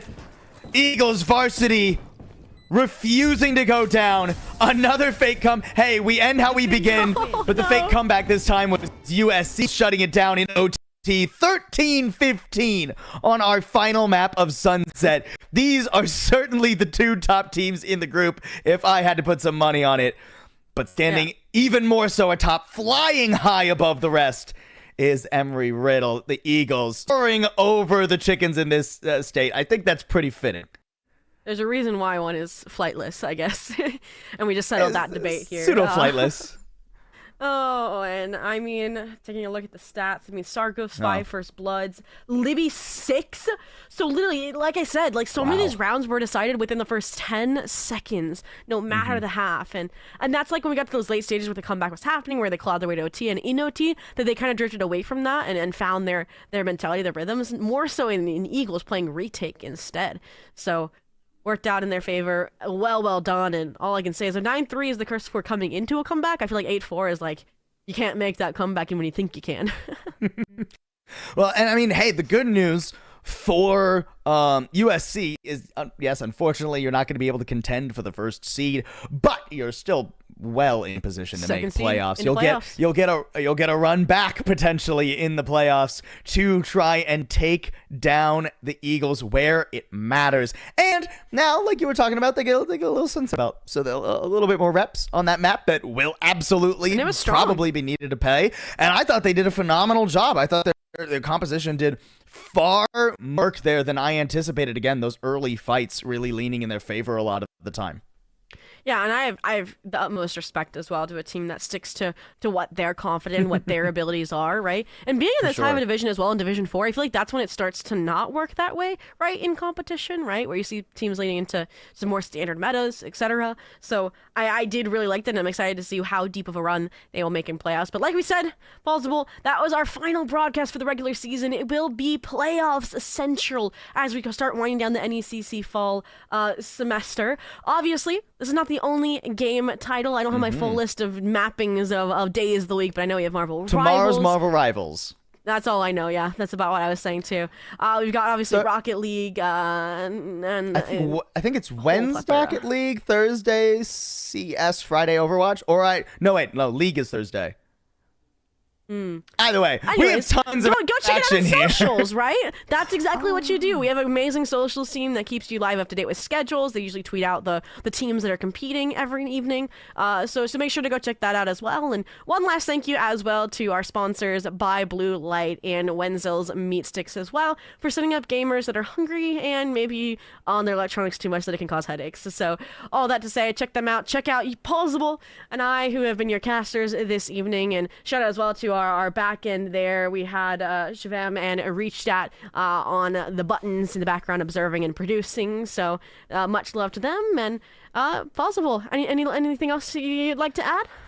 I'm just excited for playoffs. Get me into those brackets, baby. Can't wait to see the top teams in every division of the NECC go at it across so many different games. Yeah, I mean, the semester's coming to a close, but the action's just around the corner, Joey. Absolutely. And with that, we bid you a good night.